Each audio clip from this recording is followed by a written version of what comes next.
Banana Purchase, that's a name. You need to really get off my balls, okay? I'm gonna kick your ass.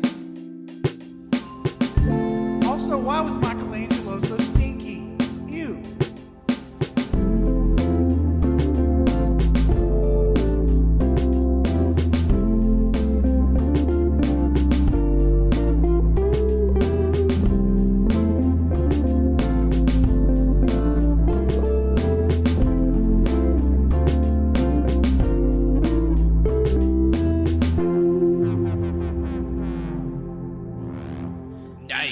Can't stand it. Same. Absolutely. Hot times in the cold basement. Hot times in the freezing cold. It can be an ice rink here, not. I mean, with all the water, that's definitely frozen before in the basement. We're evaporated. Man, if you could just, like, get a ton of water down here, you could, like, if it just stayed cold enough, you could have an ice rink. I was gonna say we could also do like the Romans did and just flood the basement and have little tiny miniature naval battles. Yeah. You know what? That'd be pretty fun, actually. That'd be so fucking fun. We'd bust so much ass, though, just for a bit. We would just so many broken butt cheeks. Just Okay, no. So the water level, oh man, what you'd have to fucking do. Sorry, I'm getting let's go. I'm getting some architecture or some fucking landscape shit. So those wooden boards right there, take those fuckers out so you have a taller room, and then probably have the water level right there. Yeah. So it's like everybody could like float. Hey, where would I put my pops if we get rid of that thing?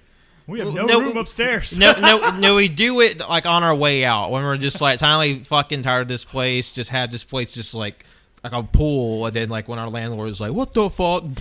Yeah. Well, no, because that's why I said if you got rid of those wooden right there. Oh, those. Taller, okay. Yeah, okay. taller building or taller room so that you could push the pops and figures up. Mm-hmm. Yep. Feeling froggy, like take some of them out of the box and like have like ice races.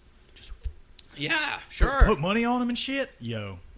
Or just have them floating around, like rubber duckies. Underground illegal Funko racing gambling ring? Ice skating ring? or we just like we dig underground and we hit like a hot spring vein and just like welcome to the art house hot bathhouse. I hope we hit fucking oil. Be like hell or high water in this shit. Only it's not going to be my kids and I have to worry about shit. It's going to be my fat ass. Mm-hmm. Then we have to fight Jeff Bridges. Yeah, and I'll have to ask somebody for a Mr. Pibb, and they give me a Dr. Pepper, and I'm like, only assholes drink Dr. Pepper. Yeah, and you're like, oh. And then it turns into Yellowstone. You know, I kind of want to watch it just because of Taylor Sheridan. He did write Hell or High Water, and that's like already one of my favorite movies of all time. So that's the only reason why I want to check out Yellowstone. I've started, what's it called? The Tulsa King. He also wrote that, and it's starring Sylvester Stallone. And you know what? Not bad. We should probably do an introduction. Yeah, we should probably start the show proper. Well, hello, everyone. Welcome to episode 297 of the All You Can Hear podcast. I'll be your host today, Patrick. And joining me today are my two cornerstone co-hosts. Yeah, Wenzel. And that Cannon guy has returned. Yeah. It's been a while. This is this is the first episode you've been back for since the Letterboxd game tag team edition, and the first banter episode you've been on since the last straight shooting, where we talked about the Marvel movie reveals and AEW Dynamite. God, how long ago was that again? The AEW episode, that was probably like July. Wow. Wow. Oh, it is great to be back, let me tell you. Yeah. So, yeah, this is just going to be a banner episode. It's been a while since we had one, the first official one of the year. So, just sort of the catch up. You know, it's a different crew, but we always have a good time chit-chatting. And, just trying to get back into the swing of things, even if our schedule's a little different, always the banter that you are accustomed to. Yeah, we've been so far apart now from each other. Like, for us to do a banner episode is just perfect. Oh, yeah. Because, so much to talk about. Like, we've already talked about so much. Still, so much to talk about. Because like I was talking with Cannon last night and earlier this morning. It's like I can feel like I don't want to say anything because like it's show because it's been so long since we've done a banter episode. That's why I've been so excited about just to do this banter. I'm like, man, I have so much to talk about. It's so fun. I'm just like I have to remember what has been happening for the last how many ever months. I think the last banter episode was one me and JoJo did in December. It was toward the end of the year, so it's definitely been a good while. Man, yeah, Colt would have been here, but like very surprisingly, Colt got COVID, and it was so funny because like back in January, me and Colt were talking. He's like, damn. None of us have gotten COVID yet. Strong boys. And then, now the cheese stands alone. Yeah. So I don't know. I don't know. God, I was about to say it's been so long since a banner episode. I can finally tell the world what COVID feels like.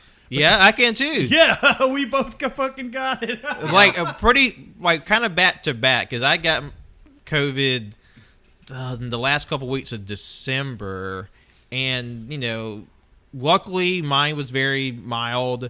I just felt like dog shit for not even 24 hours. Yeah. I was going to work, I came back from lunch, and then like right as I got back, it's like, oh, I feel crummy. And then from there, it's like a slow decline. And like I was holed up in my room for about 5 days, and I was just like tossing and turning, just like, ugh. And then literally at like 10 o'clock that Saturday night, 'cause I got sick on a Thursday, I just puked my fucking brains out, and I was fine. Yeah. But I still had, of course, I still had the quarantine, but that's but COVID is so different for every person. Yes. Yeah. Like, Jesus Christ, like, even my experience was vastly different from yours. Like, that feeling you get in the back of your throat when you know you're about to get sick. That little weird.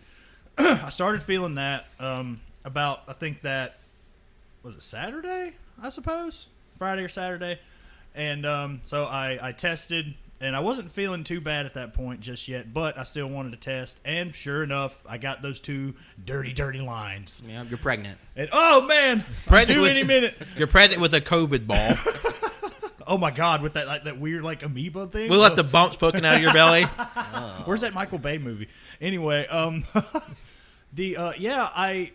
the first day I just my throat just felt like ass. Then that second day, oh my God, I was hot and cold at the same time. It was the absolute worst. I didn't get sick. I didn't puke, but I was coughing so much and so hard I almost vomited because of it a few days. But what I was like, that fever was just ass for just 2 straight days. But after that, other than just sticking it out and staying away from everybody as much as I could, it was, do not recommend. It wasn't fun. 0 out of 10 would not recommend. And I mean, given the restaurant that I worked at for as long as I did, during COVID, I'm shocked that I just got it.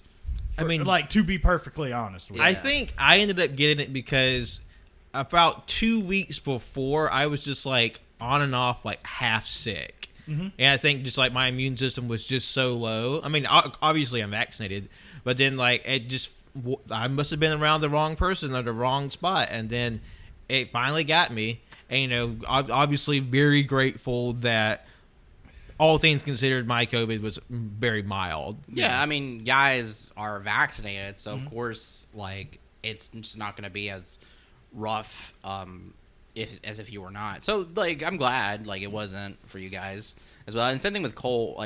So far he I think he said that he's had a few days where he just feels just dog shit, but he's just not that bad at the moment anymore. So I mean, and it's probably because again he's fucking vaccinated, so it's not as bad. Yeah. And honestly, I didn't lose taste or smell either. I was eating when I could the most of the time, but I think I didn't realize when I went to the doctor to get the official okay. I had lost almost 10 pounds. Wow! In 5 days. Fuck. I've bad habit. I know. I've been a smoker since 14, so my sense of smell's always been kind of jacked up. But my sense of taste did kind of fuck off a little bit. I was legit just eating food and just being. I was like, wow, this does not taste like shit. It doesn't taste like anything. Honestly, I would say I think my sense of taste got more like, I don't know, pronounced. Like I would. My parents had dropped like a care package off, safely, of course. Like, close the door, I picked it up. They fucking threw Just a brick through, flare. tie it to a brick through my window. They threw a flare, and they're like, right here. It just like parachutes down. It's like my taste got more pronounced. Like they gave me like Sprite or like like a clear soda, and I was like, I felt like every bubble pop. It tasted like cough syrup, like medicine. Yeah. Like every Sprite was McDonald's Sprite. It's like, why is it spicy? Which is like, the opposite. Like, why is my taste turned way up? I will say, everybody has this kind of theory or like suspicion that right before fucking COVID happened, I was sick and it was bronchitis. And everybody has a suspicion like maybe Wenzel was the first one to get COVID, and I don't know. I've tried to talk to the doctor about it, and they're like no, it seems like you had bronchitis, and yeah, but like I will say having bronchitis, they're very similar. It heightened my sense of like taste as well. So like everything just tasted like 1,000 times like more than like what it originally tastes like, and everything fucking tasted good. I was like, yeah, like every drink, every food, everything just tasted like fucking gold. It's so good. It was like, I didn't get bronchitis again. It's like, I don't recommend it in your off time, but let me tell you, the food I don't is recommend. fucking great. I definitely don't recommend it because I think it's done damage to my lungs. So that sucks. Yeah, Wenzel has to spend like an hour a day in an iron lung now. Yeah, No. The Iron Wenzel. Yeah, it was like a twofer because I remember I went back home for Thanksgiving, I think, and somebody at those shenanigans got me sick, and then like I had just finally gotten better, and then like a week or two later, COVID, and I was like, what the fuck? Yeah, I will say, right as I got sick. Before that, we'd had that huge just fucking outing where we all went fucking drinking and stuff. And I remember there was this one fucking guy, I knew it had to be him because he was like sniffling and like coughing. He goes to the fucking bathroom, takes a piss, doesn't wash his fucking hands. A piss? A piss. It was Sean Connery. He takes a piss. He doesn't wash his fucking hands. No. And I'm like, I had to have touched something he touched, and he fucking got me sick. So if you're listening to this little guy, he was shorter than me, fucking bald, wearing a black hoodie. You know who you are? Fuck you. Oh my god. Yeah, wash your hands. hands, wash your ass. The official statement of AYCH. And can I just say, as someone who has worked in restaurants almost my entire professional career, you'll be surprised. Now, granted, these are times when I'm like, going kerplunk in the bathroom. You'll be surprised how many times some motherfucker will go, like a customer will come into the bathroom. Now, the sign doesn't say customers must wash hands before returning to work. Yeah. But still, fucking gross. There's so many people who go to the fucking pisser, they go to eat and don't wash their hands. They just fucking leave. I've heard it. I was like, I didn't hear it. I wanted to be like, I didn't hear any water running. Oh, like, as I'm yes, shitting. yes, that's exactly. I'm the same way. Like my sense of like hearing gets heightened to where I'm like, they didn't turn on the fucking water. They didn't wash their fucking hands. Those assholes. And the thing is, too, is like my nephews, because of my I guess my ex brother-in-law now. My nephews. I don't know what it is with these Southern folk, but they have this fucking tendency where for some reason they're playing in the mud, they're going pissed, they're taking dumps, don't wash their fucking hands. I don't know what it is. They don't fucking do that. And guess what happens? They get sick all the time. My ex-brother-in-law got sick all the fucking time. And guess what? My nephews, they do the same thing. They get sick all the fucking time. So literally I've been watching and taking care of them and stuff for the past like few months now. So every time I'll listen when they go to the bathroom, and this happened recently. Like, it was the other day. It was literally yesterday. I listen, and then he takes a piss, comes out, and I'm like, no, go back. And he's like, and then he's like, oh yeah. I'm like, how the fuck could you forget washing your hands? I didn't say that, but like I was like, how could you little shit. And then I listened closely. Motherfucker took him 5 minutes to wash his hands. I'm like, Jesus Christ, because like I literally hear the water run.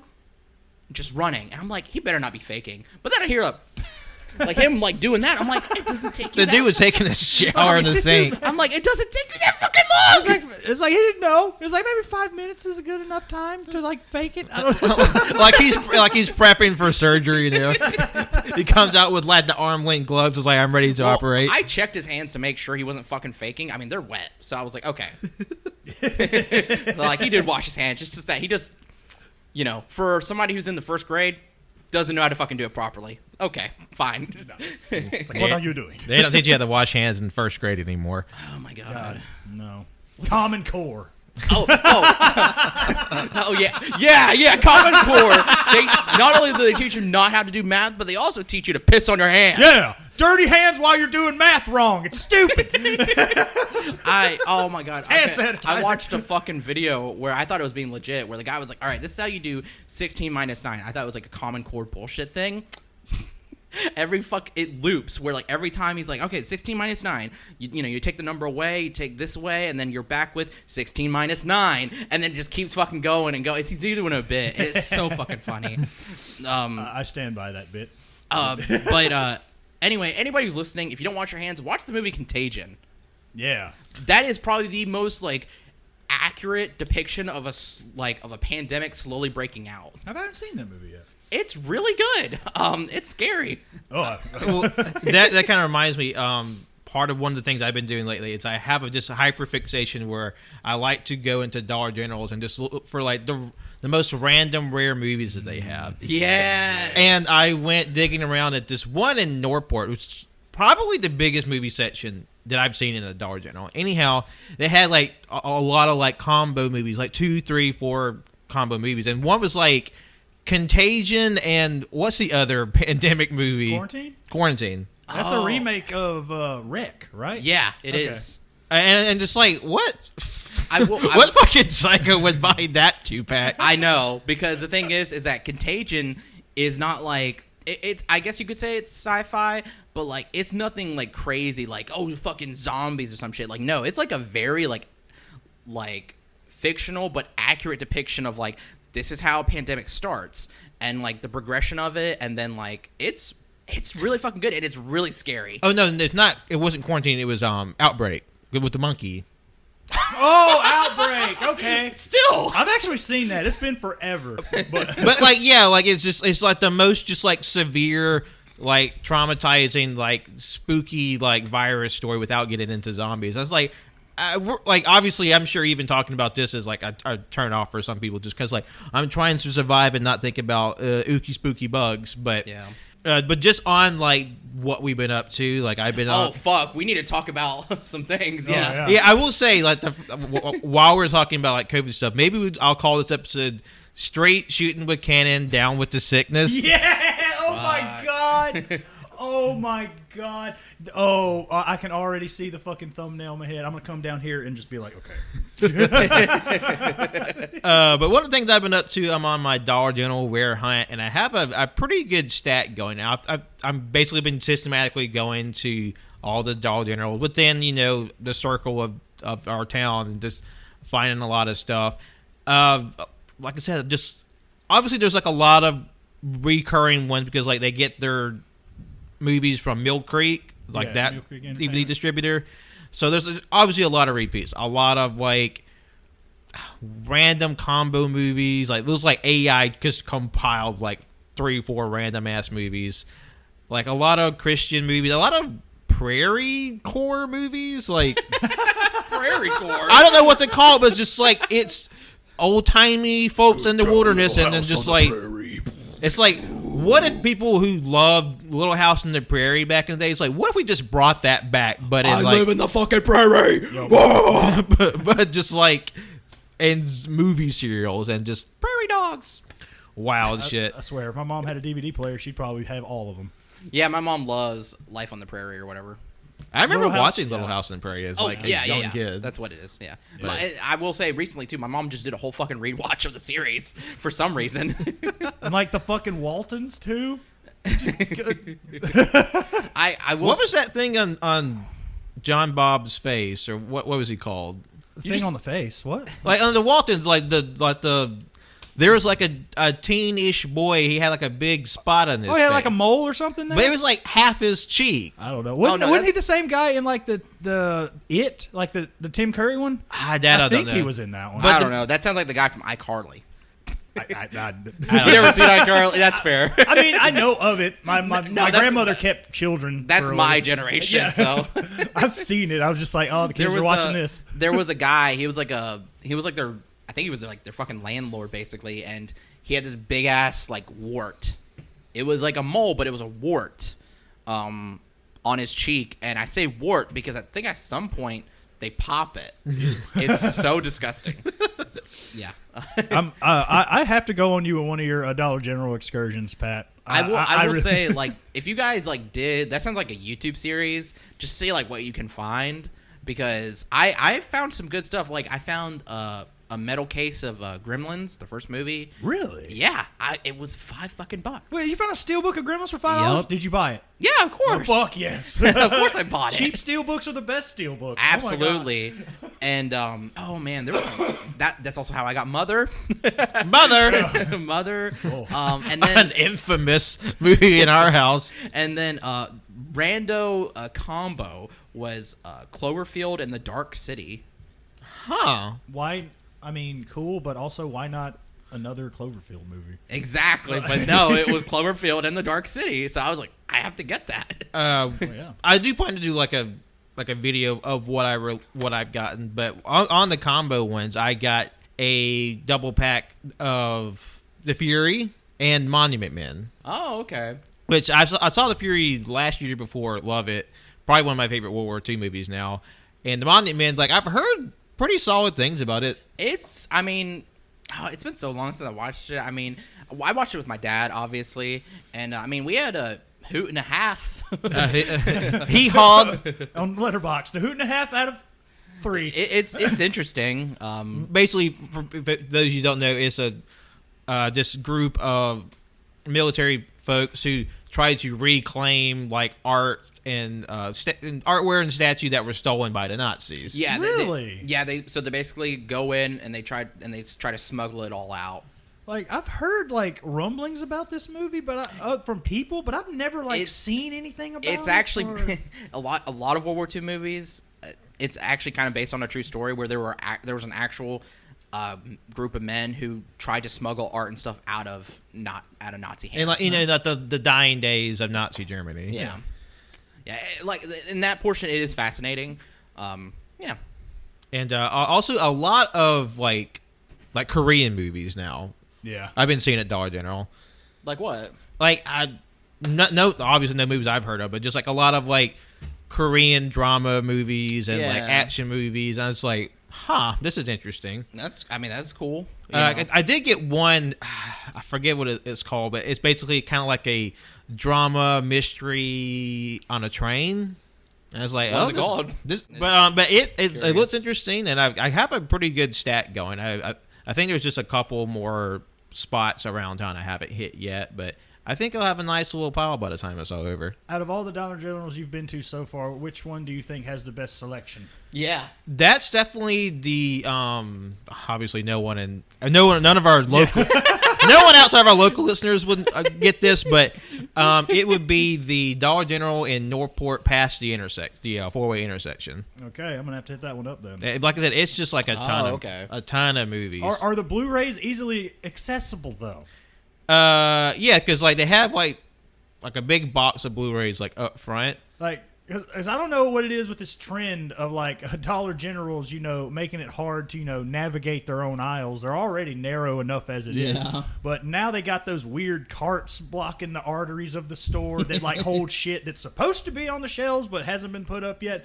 And now at least at the one in Foster's, I try to go down there because they have a big old chunk of Blu-rays, but they have it blocked off like almost behind the register. Like you have to like go into where you're supposed to exit the store to actually, and like if I go to like look through them, I also feel like I'm going to be in the way of the traffic trying to leave the store. So why don't y'all just put that where the DVDs are? Yeah, on an actual aisle. I hate it when stores do that. It's weird because like one of my first jobs was at a Dollar General, and like they're always just like ramshackle, to be honest. Yeah. But like this one I was talking about that had the biggest one, it's like on the far corner, like right next to the bathroom. But like everything is sort of piled on top of each other. It's like literally there's like 2 or 3 like display towers I had to like push out of the way to sort of, like I was there so long. The lady working the register opened a box of new DVDs. Like, hey, come, I just opened these. Come look at them. Well, I mean, that's fucking cool. That's cool though. I love that. Whenever like you'll be there looking at stuff, and then you just randomly hear them like, I got some more stuff right here, buddy. Yeah. Like I got in pretty good with the dude at Chris from Replays, and one day I was in there just looking around. And he goes, hey, I just got a fat stack I have in the back I haven't processed yet. You want to come check them out? I'm like, fat stack, like a tall ass stack of Blu-rays that I haven't seen yet. And I'm like, fuck yeah, I want to look at your movies. Let's go in the back and take a gander. But like, that's reminded because that layout must be identical to the one in back home where my mom lives, because I was there too, just like going through their entire selection, moving shit around and whatnot. And then I even asked like the lady by the register, I was like, is it cool that I'm doing this? She was like, oh, baby, you're fine. Just do. And I remember because I came back with a fucking fat stack of movies after that trip back home. I even got like 3 or 4 steelbooks for like nothing. Some of them were also like Best Buy exclusives. I'm like, how are you in a Dollar General right now? they might have the same distributor like Mill Creek. Yeah. So like they might get some of their stuff because I'm gonna save it for my reveal like video, but like. There was one movie I never in a million years thought would show up at the Dollar General. And I was like... You'll just say it and edit it out. Beep it out in the fucking episode. Yeah, I got bleep. That'd be so fucking funny, though. Sometimes the beep is funnier than the actual And I was word. going to say, we should probably censor Chris's name, so your name's Christian now. Oh my God! Whoever was working there the other day, oh goodness gracious! I'm if you're there alone, listen to whatever you want to listen to. But they had it like blaring through the speakers, and it was like a podcast. And I know we're no saints or anything. We have filthy fucking mouths too. But I'm like looking around, and I'm just hearing like "fuck Star Wars" in the background. I'm like, what? Okay, wait a minute. That's filthy. Yeah, that's dirty. Why are you saying such things like that? I mean, to be fair, we're in a kind of a weird period right now, so I understand, but still. a little bit. Oh my God. Yeah, that's all they're saying, like cum balls and butt pussy across a speaker. Oh, well, that's wholesome. By comparison. That actually reminds me too. I was in Second and Charles the other day, and I don't know who it is, but it's always this. It has to be this one person. They're always playing the instrumental to movie soundtracks. I'm just like, it's always the same. It's always Nightmare Before Christmas, Jurassic Park, Star Wars, and Harry Potter, and I'm like, whose fucking playlist is this? Like, it's so like just long instrumentals from these movies, and sometimes it'll swap to where like clearly somebody else is putting on their playlist, and it plays like some cool shit. I'm just like, oh hell yeah. But yeah, unless it's just like, hey, did we just need some background music for the store? And this is like big nerdy movies. But I will say the thing is though is that recently, not this Second Charles, but the one up in Hoover, I think they had like upper management come pay them a visit, because it was like everybody was just at their workstations, just working, like nothing, like the mood was like different. It was like everybody was just on edge. Yeah, because then at some point I see her and I'm like, she's like carrying like a clipboard, like she's like, why are these over here?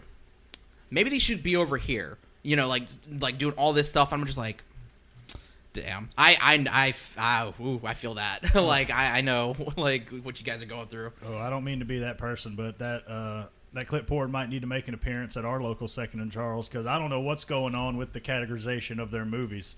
Like at first it was pretty simple. It was like drama, comedy, action, adventure, and children's. Now they got like subsections like Christmas movies, musicals, westerns. Okay.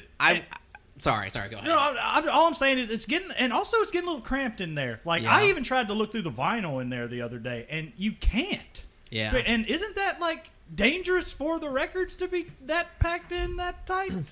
They could fucking break and warp and shit, right? No. A lot of tension is what I'm saying. It is a lot of tension. Actually, it would actually help them if they are warped to be squeezed like that. Well, that's fair. But like you said, it gets cramped, and you can't just stuff them all in. Like, plus you can't flip through them. Exactly. You have to you're having to pull them out, and then struggling. When you're struggling, no, I get that. You need to figure something out. And then especially if you pull it out, you just completely just ruin the fucking the pressure of whoever put this fucker in there. Also, I feel like, especially with the sealed vinyl they have in there, if they're that tight, if somebody pulls it, some of the tension might actually rip that fucker open. Yeah. And I think I've been there just sorting through them, and I'm like, this is brand new, obviously, but the corner slate, I was like, probably people just trying to look through them, I suppose. Yeah. And it's crazy. It's Wild Wild West in there. And they have it in the Western section. Yeah. Lawless. Oh, dissidents. Also, sorry, speaking of bad placement in stores, I know whoever's listening to this probably loves this fucking conversation because they just love. It's like, finally, somebody talks about the layout of these stores. Michael's. I should say Michael's. You probably know this, Pat, but before they moved them, they had the Copic markers near the register. Mm. And what sucks about it is that to get to the register and the cashiers, there's they have it shelves to make a line, and it's always right there. And the thing is that you can never look at them, because if you sit there and look at them, you're gonna fucking just clog up the line. Yeah. And I remember doing that and having to be like, oh no, just go ahead, I'm just looking at this, and it's just had that every single fucking time, because there's not a lot of space in that front. No, there's not a lot of space. I mean, obviously it's for theft prevention, but it's still this is an incredibly just ill placed spot for for someone to look at these markers and also keep it in range of the the register workers, but also who cares if you steal from a big store? Big stores they're not gonna feel it. And the thing but also AYC doesn't condone the cool crime of stealing. Maybe. Yeah, and the thing is too is that they didn't wrap those bitches up or anything. So kids would just come over, open them up, use them, and then put them back, and it's just bitch, you just wasted a $7 marker. Stop that. So now they move them into their own glass case, but the thing is that it's the same ones that have been used up by children, and they don't replace them. And not only that, there's not somebody there to open the case for you, so you're having to hunt down a fucking worker. I mean, it's like you're doing some Predator shit, where you have to turn invisible and have heat vision and everything. And trying to find somebody, and when you do, it's just they're just ah. It's sorry, ma'am. The dual blade. It's just for my own protection. Colt actually does a really good Predator sound. Oh, I want to hear that. I wish he was here right now. He would do it. Colt, do it right now. It's Colt, on your sick bed, please record yourself doing Predator noises and then send it in, and I'll splice it into the show. Oh my God! Please, Colt, do it now. Yeah. What if this is where it'll go? I call him and I'm like, hey, can you do a Predator sound real quick? I know you're sick. Just but then plot twist, that's just him drowning in his own mucus. Yeah, he's just dying. Yeah. Anyway, sorry for all this store talk, I guess. It's a banter. It's like 20 to 30 somethings rail against poor store management. I don't know. You'll be surprised how many people probably listen to yeah, man, those aisles are too fucking narrow, brother. They are, especially for Dollar General. That is not a bit. That is not a fucking bit at all. You don't know, Dollar General is the lifeblood of us down here. You're not fucking wrong. And but also every Dollar General is a black hole of cell service. I could be in the middle of the city. The second I walk into a Dollar, it's like a black box. Yes. Yeah. No service. No service. Nothing. And I'm just I'm trying to show Cannon this DVD of a fucking shark in the sky. And I finally saw it, and it was glorious. God, I keep forgetting I have the entire Sharknado collection. Mm-hmm. I need to knock those out. Yeah. I've only seen the first one. The Sharknado files. I've seen the first one too, I think. Yeah. I knew what they were doing. I'm for it. Yeah. Because I know those types of movies are kind of hit or miss with people for a lot of reasons. You can't manufacture a goofy B movie type thing because a lot of old B movies they are done in sincerity. Yeah. And this is trying to ape those types of movies, but I don't know. obviously your mileage may vary on those types of things. Cause Yeah. But I do think those things are fun. Like, like Velocipaster or something. Like, just the concept of that is killer to me. I still cannot wait to watch that fucking movie. I want to own that movie. Like, I've seen like one scene, and God, I hope it's really in the movie, where like it's supposed to be an explosion, but there's just nothing. They just forgot to put the thing in, and it literally has like a graphic that says, in parentheses, like explosion here. But there's nothing. It's just the words. I'm like, please, God, let that be in the final cut. Please, fucking God. I need this movie more than I need air in my lungs. Right Fat Missy. I will say Tubi has a lot of those types of movies. Yeah. Like Ouija Shark, Shark of the Corn. One I want to watch, Shark Side of the Moon. I will say there was one shark movie that was on Sci-Fi that, like, even though for it to be like one of those like a dime a dozen, the costume that they had done for this, like, basically it's like a bipedal, like, humanoid shark, was actually really like cool.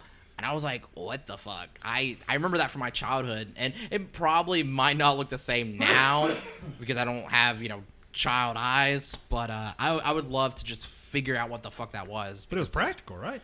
Yeah, it was practical. Absolutely. You wouldn't see that these days, not in a sci-fi original movie. No. It's all on like Shark People. I don't know if you'll remember this, Wenzel, but Canada, do you remember it was a ABC miniseries with Craig T. Nelson? It's about this husband and wife. They go to like Hawaii or like some island place, and there's like a secret lab on the island, basically where they're trying to escape, or they accidentally unleash this humanoid shark.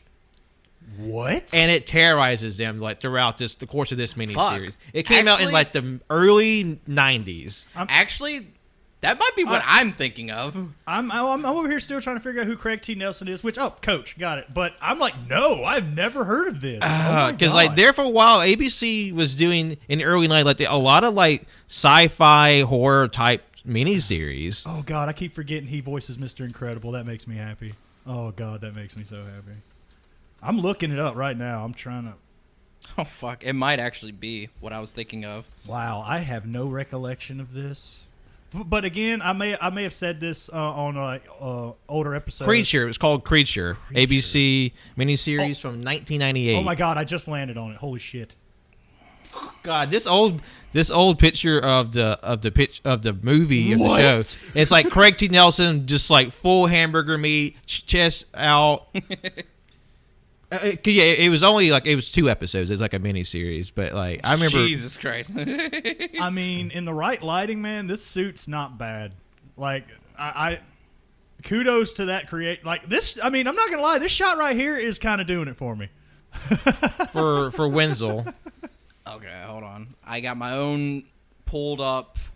For those of you at home who can't see shit, fucking losers. Yeah, hit your Google machines now and check out Creature. Fuck, it was Creature. Yeah, God damn it. Full circle, baby. It doesn't look bad. No, I mean, honestly, it looks like it would hold up. Yeah. I want to watch this now. Like, let's find it. Where is it? I don't remember how I saw it. It might have been. I think I might have been scrolling through and just saw it on ABC, and I was like, well, because you were born in 2001, 2000. Don't look at me. I was born in 98. Oh, okay. Well, yeah. Well, I was trying to think like I'm 24 going on 25. Well, I couldn't remember. Literal attitude era, baby. Oh my God, I'm so offended right now. 2000? Who the fuck do you think I am, Pat? I don't know. I'm not keep track of this shit. I'm not your mom. He doesn't have your birth certificate. Yeah, it got thrown away, remember? Oh my God. 2000. Jesus Christ. I have never been so disrespected besides, obviously racism. I've never been so disrespected. God. But on ABC Creature Features, I also was a big fan of The Beast. It was another miniseries where a giant squid attacked like an island town. And then it's like, oh fuck, we gotta fight this giant squid, and they killed the giant squid. And then it's like, surprise bitches, that was the baby. And then the mom squid shows up, and it's like 10 times the size. God damn! Apparently, I wasn't watching enough ABC back in the day. I guess what the so. fuck? Like, I mean, like for real, they also did like a miniseries for Stephen King's Storm of the Century. Did they do the Langoliers? Yes, I did watch the that Langoliers. fucked me up. Me too. That shit was creepy. But looking back at just now, it looks god fucking awful. I was about to say it does not hold up. I remember watching a video talking about best. I don't know if it was best adaptions, but it was like best adaptions, or it was like adaptions of Stephen King monsters, and the Langoliers popped up, and I remember just my dad was watching it and just chiming in on seeing the Langoliers. I'm like, I am terrified. But now when I look back at them, I'm like, those look fucking stupid. I mean, the concept is terrifying. But they watching it. I will say that's what people said about a lot of the like early '90s Stephen King miniseries. Is that like obviously like there's some cheesiness in it, of course, but like some pretty solid stories there. But then like very early CG. Yeah. And like it's like oh god, this thing is coming in, and you just like all this dread, it's just building and building because people are just disappearing, and then like these giant meatballs just come going. That's what they are, giant meatballs with fucking teeth. With like saw blade razor teeth that are constantly rotating. They're fucking exactly what Langoliers are, which is like. I know it sounds stupid, but I believe if it was adapted correctly, it would probably be terrifying. Oh yeah, like I'm sure like if they did like with their recent treatment of The Stand on HBO Max. I haven't seen it, but I heard it's pretty strong. I mean, Pennywise from like the newer It is like I would say like really terrifying. Yeah. Fuck yeah. No, I think while we're on it, God, remember fucking he wasn't he in Perfect Strangers? Bronson Pinchot? Bronson Pinchot? Yeah, he was that fucking like business guy who kept tripping about needing to go, I have an important business meeting at 12 o'clock. And he kept like sweating, and then he was like ripping paper slowly. He was just creepy as fuck. I did that to one of my bosses once. I with receipt paper. I was just like, hey boss, what's up? I just stared at him and just started making like a almost a O face with, and then he's just like, stop. Why are you doing that to me right now? They almost sent me home. Ripping paper. But that dude, at least when I was a kid, his performance kind of creeped me out a little bit. I don't know why I remember him, but I remember him. I remember specifically, out of my mind, I remember the meatballs, and I remember a very red man. Like, and then that dude from Quantum Leap, like, figuring everything out. Yeah. Like, he's just, like, literally just, where are they? And then, like, when the planes are, like, in fucking space. Yeah. And then people, like, see a star and they, like, explode. You know what? I kind of want to watch the Langoliers. I kind of want to watch it again. God. Because I remember as a kid, that freaked me the fuck out. Yeah. And like, honestly, though, there's, like, I know people talk about, like, the Langoliers and the story that's from. It's really good. Yeah. Like, I would just love to see it, like, adapted better, you know? Yeah. But I don't know if you can ever escape those meatballs. I don't know. Just make them, but, like, critters. I mean, yeah. I mean, you could do that, or you could, like, honestly, in my opinion, you'd probably go, like, something avant-garde abstract. Just make these, like, black dots that are just consuming everything. Well, because in the book, like, they're never described. It's just like because you're just left to fill in the imagination, fill it in with your imagination. Now, obviously, what you come up with your head is far scarier than like any person in Hollywood could come up with. Yeah, because that's just how it works. So, but then the problem with adapting this story that with the monsters are never seen or described, just like they look like Pac-Man made with dirt flesh. That's accurate as fuck. That is very accurate. I was gonna say they're like Pac-Man. I was gonna say I've recently have just like, even though I don't have the qualifications really, but like I keep getting these ideas like, man, I'd love if I could like learn how to like direct and like do stuff. I would love to adapt so many things. And now that you say that, I would love, like, I don't really fucking care about Stephen King, but I'd love to take his shit and make it better. Sorry, this is probably a bold statement. Yeah, I would take Christine and make her a Transformer. Ooh. I mean, if they could put titties on Black Rat, yeah, we can put titties. That's what I'm talking about right there. No, I like. No, like obviously, like I don't, but I think it would be cool, like just to try to like adapt things. Like now that you say that, I'd love to make like just Langoliers, but like just have these black, just not even like spheres. They're literally just black circles, and just have them consume shit, and just be like, in a way, it can be terrifying if done right. But like if you're just like, like this black dot eating you, like obviously that's fucking stupid. Or it's like it seems like a very small like black dot, but there's like this weird like vortex around it. Yeah, like it's like you can kind of see like air getting sucked into it, and then someone gets close to. I swear to God, if anybody fucking takes that, TM. Or just like go full blown Birdemic and just make the black dots like literally the dots that cover people's faces in like witness protection on TV, but just have them like moving around. Like the dots. Oh, it's on my penis. My butthole. That'd be kind of funny. We're deranged. Sorry. Yeah. Also, this is the birth of AYCH Studios. Yeah. If we could, though. I mean, people make movies on their iPhones. You can do this, Wenzel. You can fucking do this. Because I have been talking to Colt about it. I'm like, I have like so many like movie ideas or like ideas to adapt into movies. I'd love to just try it. It'd be so. If I could, if I just had the time and the money, I would totally do what Kevin Smith did. Max out like 1,000 credit cards. and then eventually 10 years later, cult status will pay off for you in the end. That's right. Just get a bunch of credit cards. Well, I don't know. His success, it popped off a little sooner than 10 years. But I'm just saying, like, again, like, for real, no jokes aside, like, fucking, you see, like, the shit people can do with their phones these days? Like, we just talked about it upstairs. Like, you can't keep the technology out of the children's hands when the technology is just getting new versions every millisecond. You know what I mean? Technology's always growing. It's always developing. You can make a full-blown cinematic masterpiece on your phone. I mean, honestly, there's better editing than some TikToks I've seen in major motion pictures. You're not wrong. No, you're not. I will say there was that one movie that came out like a few years ago called Unsane.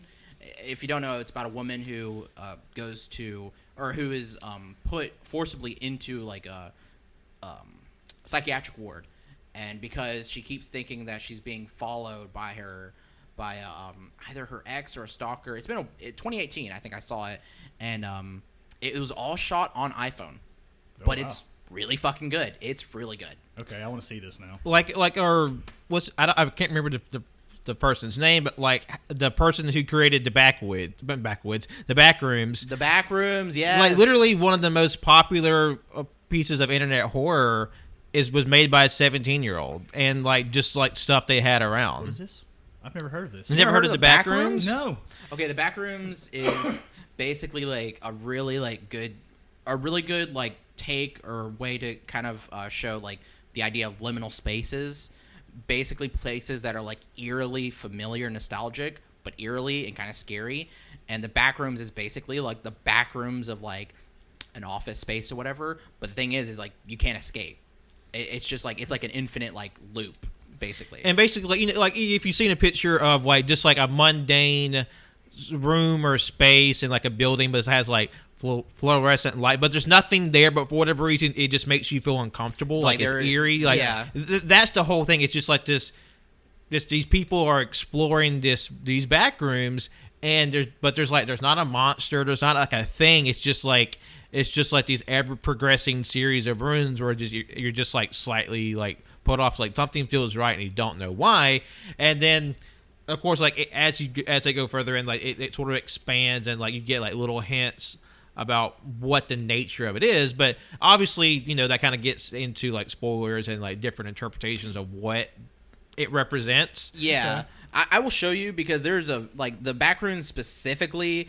So this is like the most famous like Backrooms, basically. This is the one from like that you'll see specifically from the creator and stuff, because there's other like liminal spaces. Liminal spaces is a genre in itself. I mean, there's like Twitter accounts of just like old pictures from like abandoned buildings, and just like, this looks weird and creepy. Yeah, and it's just like, you have these corridors. It just goes on forever, and like you don't know, like there could be something around the corner, but then there's not. But then it still just goes on, and it's just like, it's kind of like in a way like almost kind of, it kind of builds upon like the haunted house genre in a way. Yeah. But I think with going kind of crazier with being like more abstract and stuff like that, it's really interesting. And the kid, 17-year-old that did the Backrooms short film, he's actually getting a full-length Backrooms film from A24. Yeah. Oh shit. Yeah, and James Wan is helping to produce it. Wait, is this the article that I saw like about the 17-year-old getting an A24? Yeah. Yep. Oh fucking shit. Yeah. Okay. Yeah. Wow. So like, I mean, it's totally like, obviously like being artists and doing art, it's like totally possible to get like stuff off the ground. Yeah. It's just this is crazy because this is like such, in my opinion, like one of the most fascinating like horror genres. And it's something that's fairly new Yeah. in like internet horror like circles, and like how it's really caught on. And can you like, is that on YouTube? You Yeah. just watch Yeah. it on? Oh, yeah. Okay. It's all on YouTube. Yeah. I'll have to watch that and get. And there's like a lot of like offshoots of people like doing like, their own backroom stuff, because there are some where like they actually put a monster in it or whatever, which some of them are pretty cool. And yeah, and there's like probably compilations too. You'll have like some kind of like ambient like mood compilations where it's like liminal spaces or rooms that feel oddly familiar but aren't or whatever. And it's just these old pictures of places from like the 90s or the 80s or early 2000s that just like, what the fuck? Damn. And I will say, recently, since I'm going to the Philippines in April, I was watching a video of a mall that's on the oldest street in the Philippines. It's in Cebu, and in it there's a lunch Cafeteria. There's a cafeteria. Immediately, as soon as I saw it, I was like, whoa, this is a fucking liminal space if I've ever seen one. It looks so weird. I know you spend time with your family, Wenzel, but we're going to need you to go on assignment and AYCH investigates liminal space. Yeah. Episode 666. We're going to have to wait a little while. Yeah.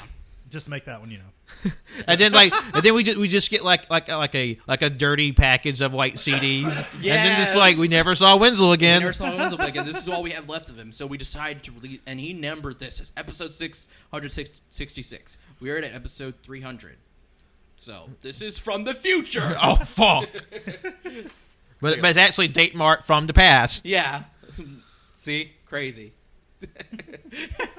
What the fuck were we talking about before? Everything. I think we were like talking about something before I went into this shit.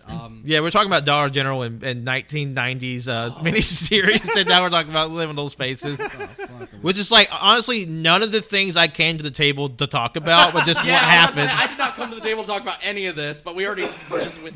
This is why it's been so long again. We forgot how to banter. Fuck. No, we've know how been to do it. bantering well. Just Yeah. like our notes for banter just like have not come into the equation yet. Man, it's still. I've had a good time. Yeah, I've missed this. Yeah, It's like coming in with no plan. Just do things. Just say shit. I mean, it's worked well for us so far. A lot of good chatter so far, but we're going to take a break and come right back at you with even more AYCH branded banter. Stay tuned. I'm trying to think. We were talking about something that led into the backrooms that I can't fucking remember.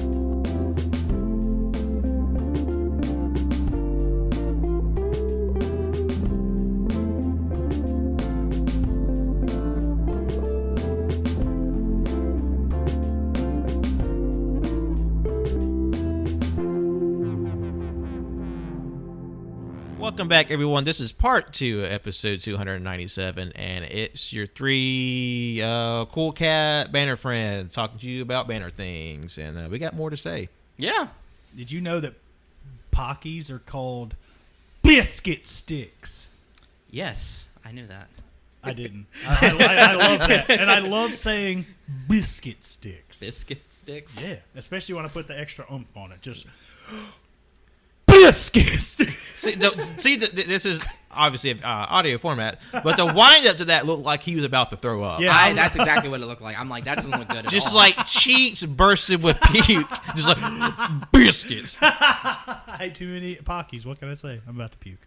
Okay. They were good. Almond Crush, delish. As someone who doesn't like almonds, that particular brand Pocky was actually like, this is really good. The chocolate on them was on point. I've never tried that one. Pretty delish. So where do we go? I know I guess we were still on you, but we were just gotta. I mean, hey, this is a free flowing circle of banner, and we were just talking about like movies. I realized like how many I haven't got to see lately. And just like I have my pile is just getting bigger and bigger because we were talking about Letterboxd during our break, and it's like, wow, just like I haven't been seeing a lot, but I'm getting like more and more like feedback on the stuff I have watched. Like, like a couple of reviews I get a lot of traction on is my review for Guyver Dark Hero. Oh, nice. Which is basically it stars a young David Hayter, the voice of Solid Snake from Metal Gear Solid. Mm-hmm. And, you know, this is like an American version of a Japanese, like, tokusatsu adjacent property. And it's, like, full of, like, goopy, gloppy monsters and, like, some really cool martial arts. My review is something to the effect of, tired. David Hayter in the 90s was hot. Wired, I want to kiss the Guyver suit. And, like, the lights have been going up on it. The Guyver suit's awesome. And, yeah, it is. And the other one is the Vice documentary on China. Which, like, is a really well-made documentary, like China the Wrestler, but, like, it's a very tough watch. Yes. And my review gets a lot of notifications on it, and it's worth watching, even if you don't know anything about wrestling, because, like, she was just a trailblazer in wrestling, but was, like, manipulated literally up until her final hours. Yes. And it's really sad, but, like, it's a very sobering look of, like, what happens to a lot of famous people in wrestling sometimes. God, and it's fucked up to say it out loud, but fuck, she was even manipulated after the fact. Yeah. That, like, Jesus fuck, I swear, that guy, if I ever see that guy, he's going to get a stern fucking talking to. Yeah, man. I don't even remember his name, but yeah, the guy who like just basically shot, or was like how would it go? Like, this was initially like China and this guy's thing, but then like Vice like acquired the rights to that stuff. Yeah, because this guy originally was going to make a documentary with China, mm-hmm. and like this is his footage. Yeah. But like the production just got more and more like ramshackle to the point where he didn't even have a crew anymore. It's just him with a camcorder and China. Yeah. And like he's just like very manipulative of a person who's not in the best place. And it's just sort of devolves from there. But then he was such a fuck up, he lost the rights to that footage. And then the Vice company, who does a lot of wrestling documentaries and other documentaries and stuff, they acquired the rights to it. So they just repurposed that footage into their documentary about China. Okay. Yeah, wow. It is rough. Like, I remember myself, you, and JoJo watched it, and we just like sat in silence for about like 10, 20 minutes, like it's like like we talked about it, but still, like, I couldn't even, it's like we're on the subject of Letterboxd, like I couldn't even like put a star rating on it. Like, it's a really good documentary, but I was just like, I watched it. It's like how do you like I say in my review, like how do you like quantify this in star ratings when you just feel like it's like I just feel like I lost a piece of my soul watching this person get ground in the dirt. Not to drop the tenor of the show that. Yeah. Oh, trust me, it will be dropped a ton. Maybe, I don't know. Who knows where we'll go. Also, I'll just say it. Rest in peace, China. Yeah, R.I.P. God, the country still exists. Sorry. Too soon. Speaking of movies and stuff, I just want to mention real quick, watched Elvis recently. Yeah. And I was literally, it was me, Colt, Tanner, and Riley. You know, Tanner is never unashamed whenever he talks about he likes something, but we all looked at each other and we're like, we kind of liked it. We were all like, okay. It was pretty fun. Like, nothing like too crazy in terms of like, you know, it's writing or it's like direction or anything. It was just, you know, I mean, there was obviously some inaccuracies about Elvis and like very much making him to be like this victim of, you know, Colonel, what's his name? Colonel Parker. Yeah. Which he very much was a victim of Colonel Tom Parker, but then also too, like Elvis himself did some like terrible fucking shit. So it's like, all right, like let's calm down. But it was so fucking entertaining, especially when just Austin Butler sticks that whole fucking mic in his mouth. Which JoJo found it. That actually happened. Elvis did that. That wasn't just a movie thing. It's fucking awesome. Weird. That's fucking awesome. Like, God. But I too watched Elvis. Goodness gracious. And while we're on the reviews, let me say mine. I gave Elvis 2 stars. I'm not. It looked very, very pretty, but I was also like the fucking audacity. I start off with 1.5 seconds. I feel like that was about the average length of a scene between cuts. This was a pretty looking fever dream. Yeah. Effie's review on his podcast is still the best and most accurate thing I've ever heard. Now, for reference, Effie is a professional wrestler from GCW, and he also has a podcast. And I saw this clip on TikTok, and it's so accurate, so fucking funny. I think he was in a different state of mind when he saw this movie, so it was the perfect movie for him.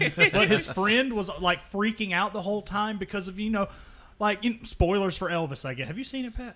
No. Spoilers for Elvis. It's like, Spoiler, he dies? No, I'm talking about like all the I guess The crazy, whimsical, dreamy. There is shit. like some crazy shit, yeah. And I know Bars Lerman, he does this. This is his shtick. I haven't seen all of his movies, but I know this is what he does.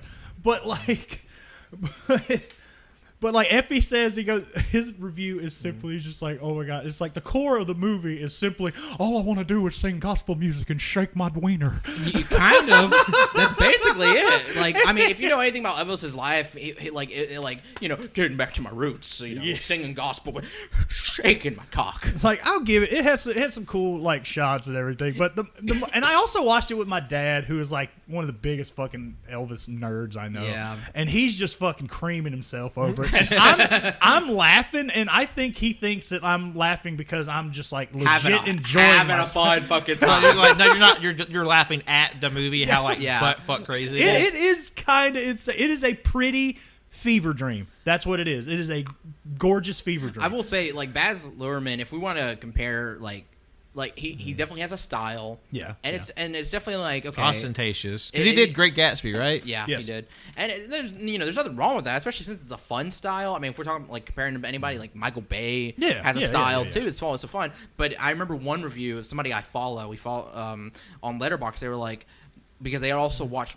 Elvis and then they watch Babylon, and they were like, Babylon is literally everything that Baz Luhrmann tries to be. And I was like, that is the most fucking accurate thing, because Babylon is kind of like in the same vein of like just this rambunctious, audacious, just big fucking like glorious like Hollywood shit. Yeah. And it was so accurate, because I'm like, yeah, like it's like literally everything that Baz Luhrmann's been trying to do with his like movies already fit into a 3-hour film by Damien Chazelle, which is like a way better director. I really want to see that. It's really good. I need to watch La La Land. I own it, and I still haven't seen La La Land. Because I've seen Whiplash. If you haven't seen Whiplash is my fucking God, I love Whiplash. Whiplash is so fucking good. I'm mad I don't own Whiplash at this point. Oh my God. Oh, good. And I was in band. And now our director was not like that psychotic, but had his moments. No, I will say, had his moments. Everybody I've known that's ever done band or anything, they don't necessarily have like super psychotic band directors or anything, but they're kind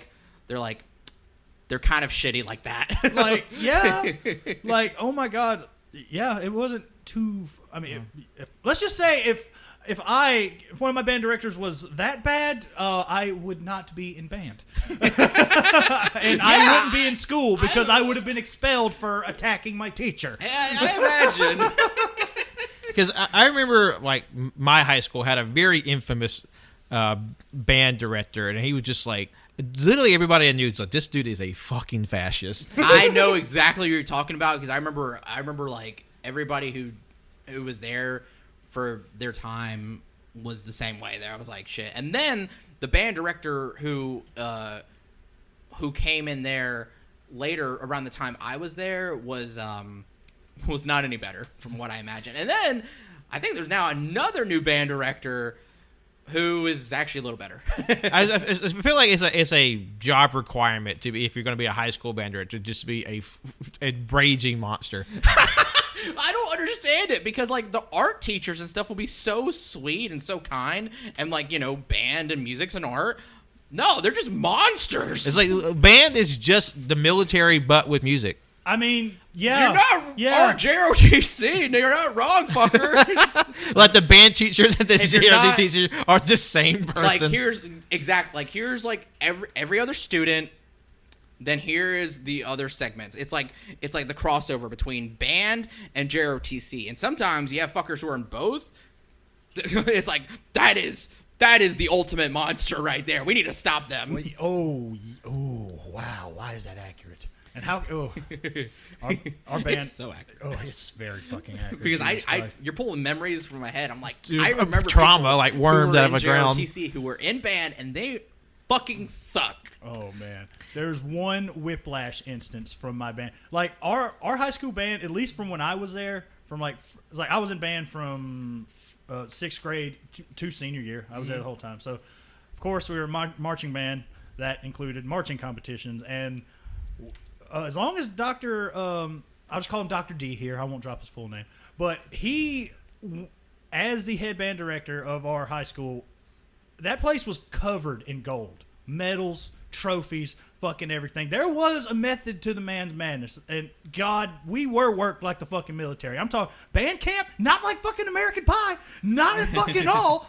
And like it definitely is not. God, band was also at fucking noon, so you had to march and then go back to fucking class, baby. I remember everybody I knew who was in band, I remember them, like, they were always, like, so fucking tired, and, like, the way they talked about it, too, like, there was, like, I was about to say, like, it's definitely not like that, because everybody who I know who's ever been band camp or who does band practice, they are, like, they are worked to the fucking bone. Yeah. It's insane. Like, but this one instance, we were at a football game. The next day, we had a marching competition. We had black and blue uniforms. We had to wear a black or a very dark, only in an emergency if you didn't have one, a navy blue shirt underneath your uniform. No bright colors, no nothing like that.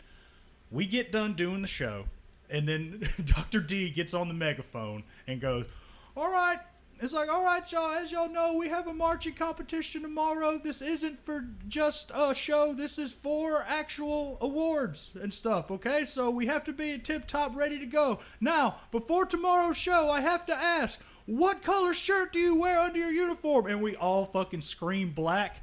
I got to get away from the mic for this one. He fucking, like, beelines to this one kid. He was wearing a red shirt under his uniform. Gets right in his fucking face. What color is your shirt? What color is that shirt? And oh my God, we were all fucking terrified. It's like band instructors are like allowed by the state to like abuse children. Like, I was just like, fuck me. And here's the thing, like, I didn't get it from him, but I wore a navy blue shirt one time, but I forgot it had a fucking logo, like, off center, like, on the back side, right? It had like a I don't know, like a UK flag or some shit on it. I just fucking forgot. Yeah. And then my fucking director, my section director is just like, and I shit you know, these are words that came out of his mouth. He goes, you need to be bitch slapped right now. I was like, wait, excuse the fuck out of me? What? He goes, do you not know what shirt you're wearing? Yeah, no, it's blue. I'm like, look at the back. I'm like, well, fuck, I legit forgot about that. Well, all I got to do is turn it inside out. Can I do that at least? And, like, I fucking ran to the bathroom and just turned it inside out. It's like, boom, problem solved. That is ridiculous. I would hit somebody with an instrument. It wouldn't have been I guess, like, because the coats on the uniforms, they're, like, so short that, like, especially for, like, us, I play too, but when you, like, raise your instrument, that coat is coming up. Especially all the horn instruments, when you bring it up. Yeah. All the jackets come up, and, I mean, yeah, a bright red shirt's going to pop out, but Jesus Christ. I'm pretty sure that kid cried. I mean, yeah, I agree. Probably. I would. Like, I was just like, damn, Dr. D, just throw him a shirt. Just don't make him cry. Because at a certain point, whenever I was in high school, you know, I was in JROTC, and I was in like other like classes where like if I tried to be nice, but it got to the point where like if I just did not agree with what the teacher was saying or whatever, especially like in JROTC, I was just like no, like no, I'm not gonna, you know, I'm not gonna put up with it, because like I was just like, I'm fucking this is stupid, I don't understand, and you can't make me understand, so fuck you. Yeah. Like, oh man, I don't believe in your ideals, Mr. Soldier Man, with that fake gun you make us twirl around. What is that from? No, I just came up with it. Isn't that ROTC? You just you have fake guns and you. That was just that Cannon Guy original. It's what you don't know is when Cannon was in high school, he was actually kind of Dusty Rhodes. Yeah, baby, look at you in your black uniform, twirling your gun around, baby. Hard times, your toes aren't in order. The bandmaster is better than you, baby. Yeah, they have the fucking color guard has those fake rifles, but they're but the thing is they're fake, but they're heavy. They look real though. Yeah, because you're flinging these 50-pound sticks of wood in the air, and legit, someone gets their brain knocked out. I think there's even metal components, but you can't do anything with it. Because of the action as well of the shot. Yeah, and then there's also too they do have BB guns for the fucking Wait. Like the salute. Wait. No. It's for the the 21 gun salute. Fuck off. No, not that. No, it's for competitions and stuff. That's what I'm talking about. Because they in the Olympics and stuff, they'll have people that shoot and stuff. Yeah. So it's it's like that. It's for competitions for the JRTC meets and stuff like that for shooting competitions. Yeah. Okay. I swear my brain went right to where Pat's was a fucking that's good. 21 gun salute with fucking pellet guns. Fire! Fire! Fire! Birds dying left and right. And there's one kid just just bumping the fuck out of the BB. It's this was about to break the skin, brother. What if it was one of the fucking ones that was just a single shot, just fire! It will lose all its effect. Some Red Ryder BB gun shit. You remember the pistol versions of the BB guns? Yeah. You had to pull that little lever down. You had to pull that all the way back. Then you had to push it all the way back in, and then fire, and then do that shit all over again. Yeah. See, the difference with growing up in the South, they didn't always give you BB guns. They just gave you real guns. I mean, you're not wrong. Yeah. But all I wanted was a semi-auto BB gun. Yeah. Semi-auto. I'm not kidding. Well, I mean, it's like an LMG, but it's got fucking BBs in it. Well, I got one. I got a fucking airsoft is a huge thing. And I remember because I wanted it, but I wasn't fucking thinking because it shot metal fucking BBs. I'm who the fuck could I use this for? Jesus. But we bought it, and let me tell you, it was styled in the shape of a Glock. And it looked like a real fucking gun, and it weighed pretty heavy too because it uses CO2 and the slide, the action is metal. Yeah. The only thing that was polymer was the grip. That's it. So it weighed like a real gun, and I mean it was it was fun to shoot, but goddamn, why do they make this stuff? What's the point? It's just practice firearms for. Yeah, I will say though, I remember I ended up getting a bow. And bow and arrow, and that was actually fun. I like bows. I like bows and arrows. Man. I always hurt my fucking hand. I know I'm doing it wrong, but I guess I'll never figure out how to do it right. To shoot a bow? Yeah. How do you hurt your hand? Well, I wasn't doing it with that little mechanism. I had my legit fingers. I guess I wasn't letting go fast enough or something. Yeah, that's how I did it. I never hurt my hand. Well, to be fair, the bow that I had it was so fucking tight. I don't know if it's all bows, but it would always hit my fucking arm, and it would leave a bruise. Yeah, because the string come back. You got to have the little guard on to protect your forearm, and honestly, they got little guards for your pulling fingers too. Yeah, they got those too. Which I will say, what if I told you I found out I'm actually really good with the bow and arrow? I mean, that's cool. Let's go shooting. Wenzel is really? Yeah, Hawkeye. You know how bad I want to go to a fucking range and pop some off? Seriously. I've always wanted to just go to a range, whether it be bow, guns, it doesn't matter. Let's go. It's so fucking fun. Oh, Dave & Buster's has a fucking game. Speaking of stuff, they have an axe throwing game. That's the coolest thing ever. And I'm man, I want to throw axes now. That's so cool. I mean, I know there's an axe throwing place in town, but every time I get the inkling to go, I'll just remember that video of the girl threw an axe that bounced off the wall and flew back at her head. See, I'm not. I know my luck is some bullshit like that. As much as I want to go in there, I'm not going in. Yeah, I'll stick to the VR extra and thank you. Yeah, for real. Just for my uncoordinated ass. That being said, do y'all want to go let's do a partnership and start a rage room? I think we would make all the money in the world. Have a rage room in Tuscaloosa? Yeah. I think that would make a just have a bunch of dinner plates people can smash. I'm talking we go get busted ass fucking TVs and shit from places, all kinds of shit. Cheap furniture. Cheap furniture. Oh my God, we could literally buy garbage and make so much money off of this rage room. Yeah, I mean, everyone walks in, signs a waiver, and they just give you like safety goggles and a sledgehammer. All the safety stuff. You sign that waiver, yeah. Like everybody in Tuscaloosa, all they can do is just drink, watch football, or go hunting. But you are not coming into the rage room inebriated. No, coming into the rage room inebriated. We have a breathalyzer that descends from the ceiling. Yep. You can only come in angry. I mean, you can expel your rage, but you cannot be intoxicated or inebriated in any way. Yes. Yeah, because we're smart. Yes, and have a passing COVID test. Yes. Yeah. But just due to the location in town, we will be beset on both sides of our building by bars. Because the AYCH store in town is surrounded by bars. Really? Yes. Yeah, it's like smack in the middle of That's downtown. fucking stupid. I bet You could drink there. That's fucking stupid. Yeah, I know. That's so stupid. but they're just like, by God, you crossed that red line, you better sober the fuck up. For real. Like the alcohol just gets jettisoned out of their pores. Who the fuck thought, oh yeah, let's just get... Well, probably it's more likely it's just like they wanted to open the store and that's the only storefront that Not was open. that. I'm saying, who the fuck still serves drinks in an axe throwing place? I honestly think because You can't open the building in this town unless you got a liquor license. Kind of, yeah. That is true. Oh, all right. Hear me out. Hear me out. And I think it'll be safer for everybody involved. Ninja stars, like throwing stars. Yeah. I mean, they're guaranteed to stick. They're probably not going to bounce back at you. And if they do hit you, I mean, the most that could happen is what? You lose an eye?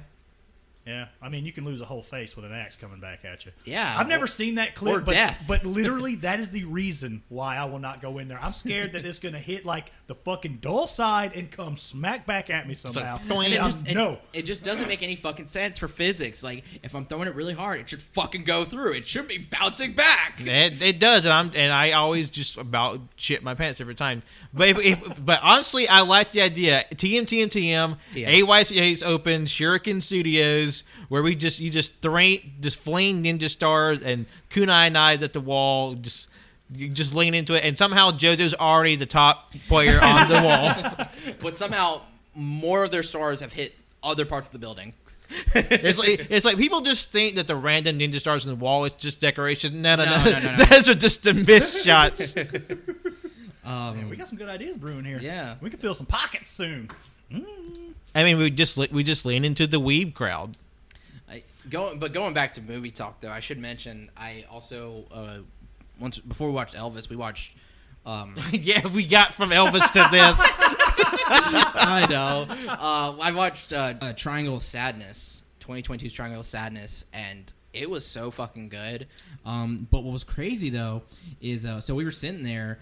And, like, Riley's trying to talk, and Colt just out of nowhere just fucking screams, like, one of the actresses is actually fucking dead. So... Yeah, I heard about that. So in the movie, there is an actress, Charles B. Dean, she's, like, one of the main... Like, she's the female lead. And Colt was just like, this actress is actually dead. and Colt, Tanner was like, oh, blah, blah, blah. Like, no, she died August 29th, 2022. She died from fucking what is it? Unexpected illness. I think Colt looked up. It was like sepsis or something. Oh, sepsis? Yeah, like it was like yeah, and she died. And watching the movie, she had to have died from like filming that movie because like I don't know, it was wild. But anyway. So rest in peace, Charles B. Dean. Yeah, R.I.P. Because she was 32. Like, and this is like the last movie we will ever see her in. But fucking awesome. Like, Ruben Östlund, that's who directed it. Everybody was fucking just laughing. It was so funny, so disgusting. I heard it's a kind of a gross out movie. Yeah, and like the last scene was so fucking good. The music in it was crazy good too. It's coming to Criterion. I'm really excited to have to pick it up. Just a great cover. Yeah, it was a fantastic film, and I wish we'd have seen it in theaters, but I'm glad we got to watch it. Highly recommend it for you guys to watch if you get a chance. Because JoJo and I were with them earlier that afternoon for a movie day. We got to watch Belle together, the animated movie, anime movie by Mamoru Hosoda, and that's a great movie.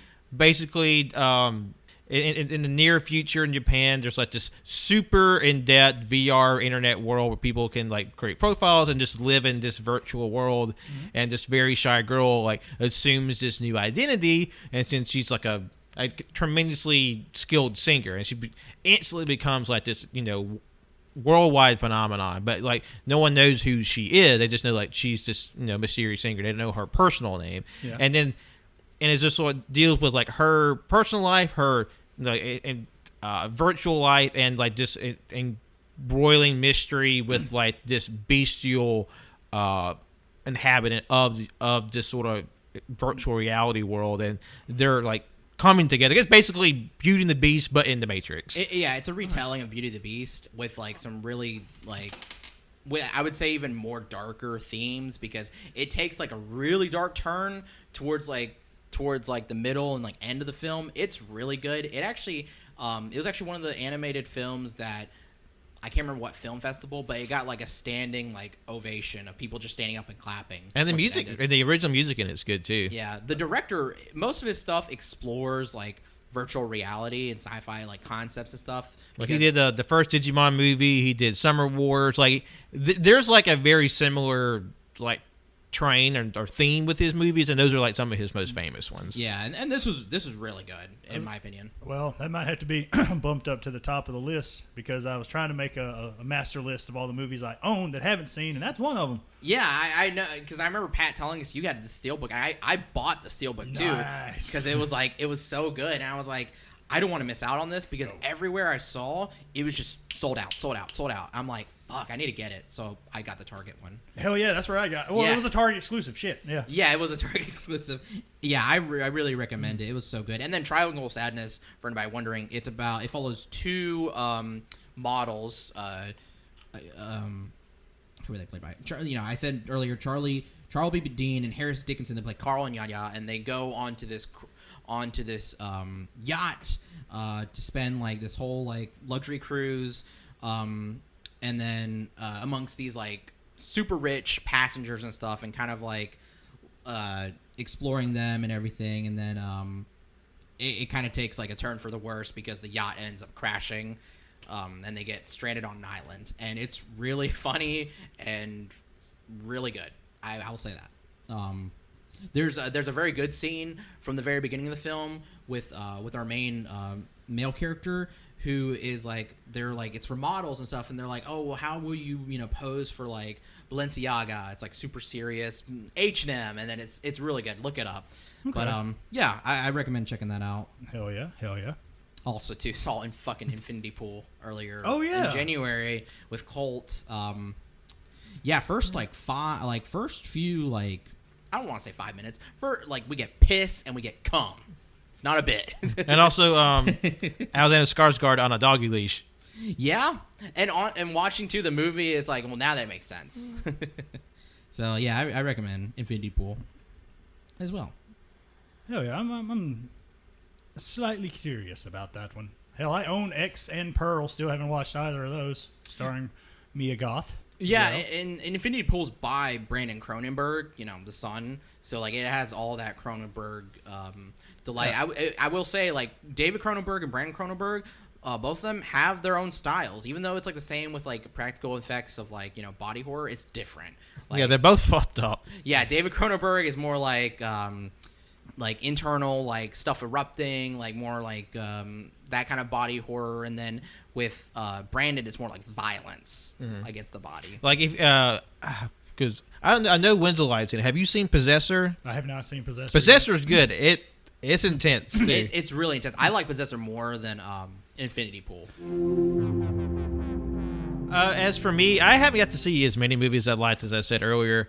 I got to watch the first AYCH Xtra movie, which is the movie adaptation of the classic Rumiko Takahashi manga AYCH Xtra, and I was pretty impressed for like an '80s anime movie. Obviously, not because from the '80s is somehow like lesser than, but like just to see like just early anime movie was like pretty impressive of like with its direction and animation, because even though AYCH Xtra is about this alien princess that comes to Earth and like falls in love with just like this really unpleasant, just like jackass of a guy. It's like she sees something in him that no one else in the world does, and like it's sort of like their crazy, wacky adventures. Real life, am I right? No, I'm just kidding. and this involves him not realizing as a child betrothing himself to another alien princess, and then she comes back to get him, and then it's like Lum, the alien princess from the series, has to go into space to get her self-styled fiance back from this other alien princess. And in the original series, it's like a low sci-fi. You know, it's like little spaceships and stuff and like alien characters, but like this movie really leans into like some space opera like settings, a lot of really cool like space ships designs and like space warfare, and it's all kind of blended together in this like it was like this silly like anime comedy, and you're just like, wow, they really went all out with this like movie. But when you look at the director who made it, it was Mamoru Oshii, which is like, he's a very well-known animated movie director. And for those who don't know, he made like the Ghost in the Shell movies, Angel Egg, Pat Labor, and like he's a very well-known anime director. There's a full video, or not full video. There's a full version of Angel's Egg on YouTube. Go watch it. I know the quality's kind of bad, but watch it.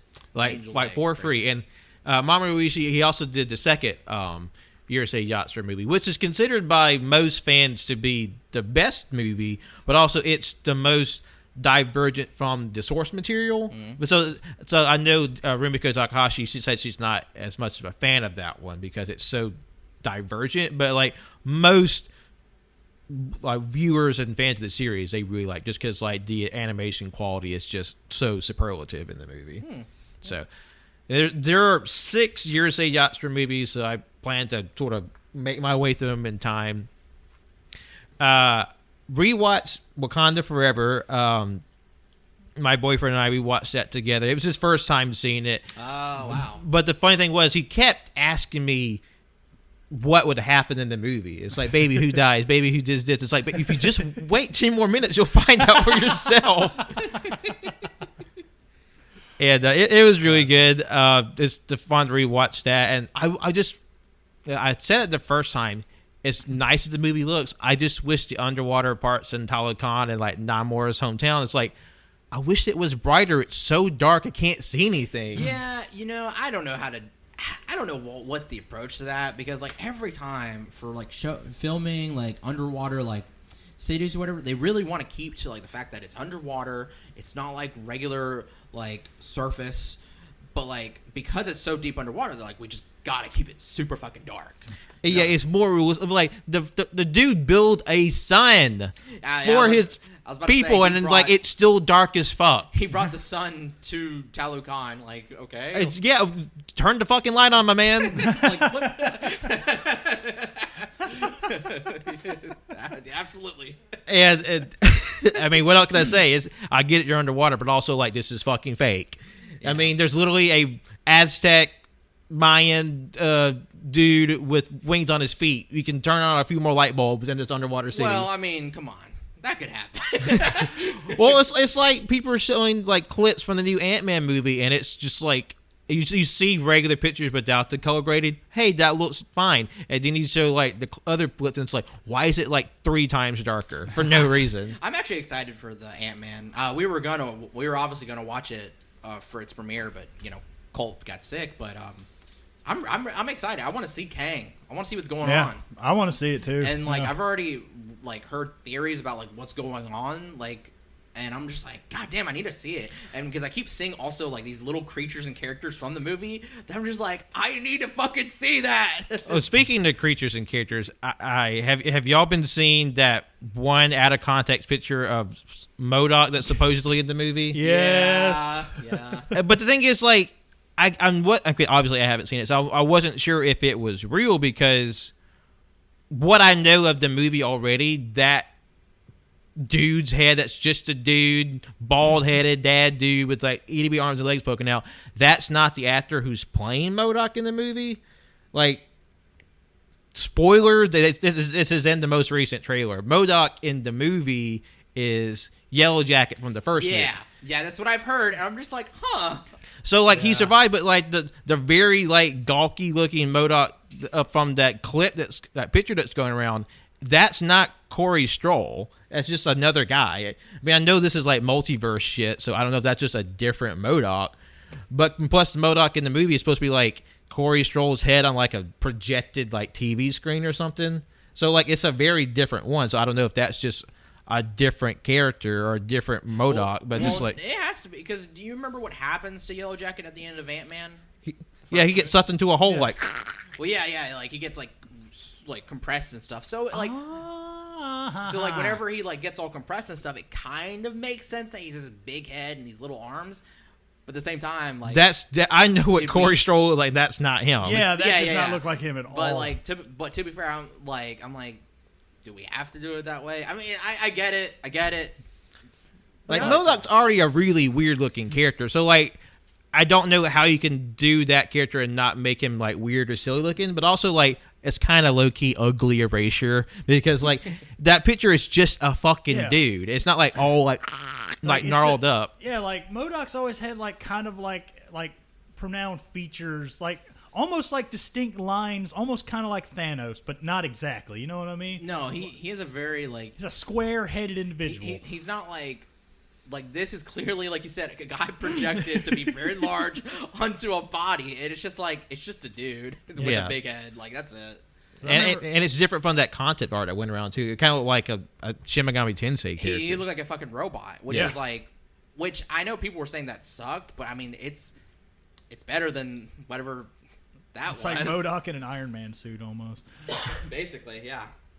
So, I mean, I know I'll see it eventually, but like, if this is supposed to be the start of Phase 5, I know a lot of people's like, this is a weird way to start it, and like, I've been kind of living for all the Spy Kid 3 like memes that's come out of the movie. I did not know there were any, but I can see it. It's like, because like the kids in Spy Kid, the boys wearing red, the girls wearing yellow, and Ant-Man's wearing red, the Wasp is wearing yellow, and the bad guy is a evil dude with a big projected head, itty-bitty arms and legs, like in Shark Boy and Lava Girl. Yeah. And then it's like, wow. George Lopez.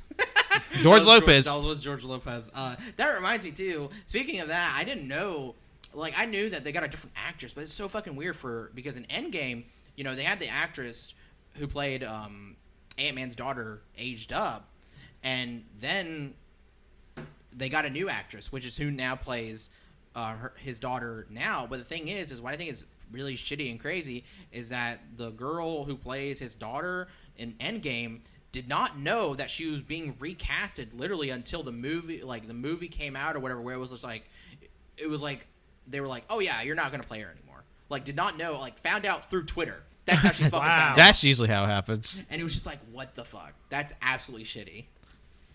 And plus, to me, like, it seemed like too big of a time jump. Like, she seems like a little girl in the first Ant-Man. I feel like even with, like, wibbly wobbly post snap, like, it shouldn't be like that much time. It was like she went from a little girl to like a college student. Which I do think the actress that they have now still looks younger than the one they had for Endgame.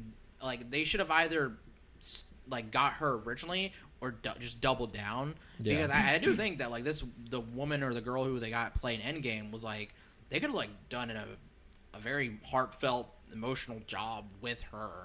I don't know.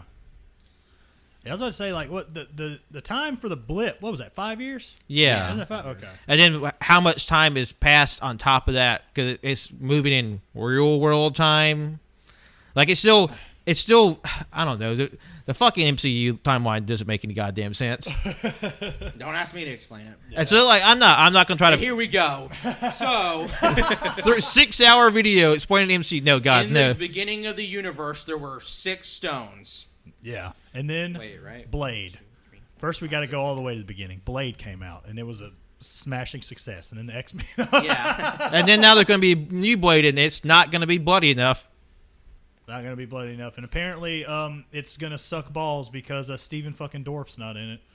Jesus Christ, that man's on some shit again. Have y'all seen that? No. Like God, I forgot what comic book movie he was trash talking last week or a couple of weeks ago, but stars of such things as Blade and blue e-cig commercials. Because I know, like, a couple years ago, he was just like, oh, MCU movies, all of them are dog garbage. It's like, I'm embarrassed for Scarlett Johansson for doing trash like this and blah, blah, blah. I'm like, bitch, what have you been doing lately? Straight to DVD, like, Christian and war movies. That's about it. I was about to say, like... Dollar General movies. That's right. That's fucking right. Like, I mean, to be like, yeah, these people are making movies that are in Walmart, Target, yeah, Best Buy, making like not millions, so much at Target anymore because they're getting rid of them.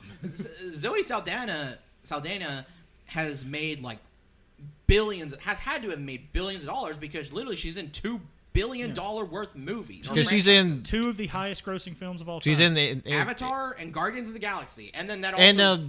Endgame. Yeah. And Endgame, like, but then it all feeds into just the Marvel universe in general. So it's just like she's making like so much fucking money. How much would she charge on Cameo? I don't know. 10 grand. Like Jeremy Piven money. I mean, Jeremy Piven's asking for 10 fucking grand. What was it like? Vanilla Ice charged like $30,000 or some shit. I think 30 grand for a business cameo, a teacher's salary. Year salary for a goddamn business cameo. Jesus Christ. That's crazy. Yeah. It's so fucking... And not to say that, like, just because you make tons of money means you have, like, Yeah. leeway or anything. It's just like look at them and look at you. I mean, yeah, it's like, I think it sounds like it's just sour grapes. It's like... Yeah. It's like he didn't pop off like the other people did. It's like, sorry, dude. Yeah. Yeah, I mean, like, literally, like, I think to be fair, I suppose... I think the last major thing he did, he was a star of True Detective season 3, which I still haven't seen. Wow. But I have heard of rumblings of what season 4 will be. They're making a 4? Yeah. Oh fuck. Okay. Apparently, the caper is the two detectives, whoever they are.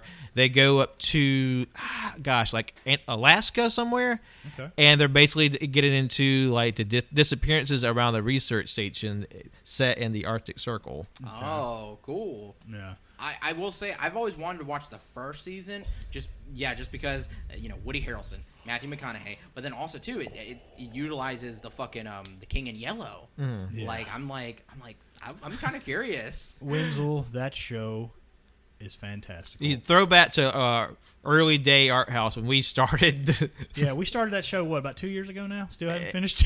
At least, probably going on 3. I've watched it about 3 times. Like the first season, self-contained story. It's only like 8 episodes, I think. But god fucking damn it, it was legitimately some of the best television I've ever seen in my life. And I want that. Like, there's like a steelbook of just that season that is like hella overpriced because it's out of print right now, but god damn it, I would love to have that. I wish we had more like detective stuff with like Lovecraftian themes. Yeah. I love that. And you know what? I think season 2 got a bad rap just because of how fucking like great season 1. I think it was like kind of overshadowed by its like awesomeness because I didn't think season 2 was bad, and it got pooped on like drastically. Yeah, like people shat all over that fucking season. I was just like, it's not that bad. It's just a different story. Like, yeah, because like, I know with the first one, the dude wrote it for like, I don't know, 10 years or something, like a really long time. Well, I don't know if 10 years, but like he spent a significantly more amount of time fine tuning and crafting the first season story. Then like obviously it blew up so well, people were like, we need a season 2. So like the turnaround time for the next story was much shorter. Yeah, like, it was like the next year, right? It was pretty quick, and then season 3 was like, they had more time between production, so like it was a much more better received series. I love seeing out of context clips where Woody Harrelson is just talking to Matthew McConaughey. He's like, I swear to God, if you say any like just crazy shit again, like, and then Matthew McConaughey immediately like, he asks him like, how'd you sleep? Like, I don't sleep. I dream.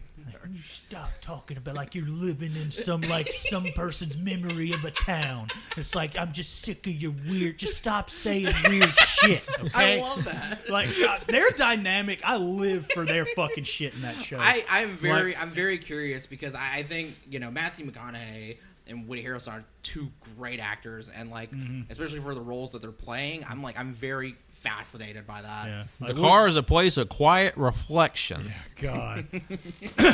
He's like, I thought you wanted me to talk. Yeah, now I'm begging you to shut the fuck up.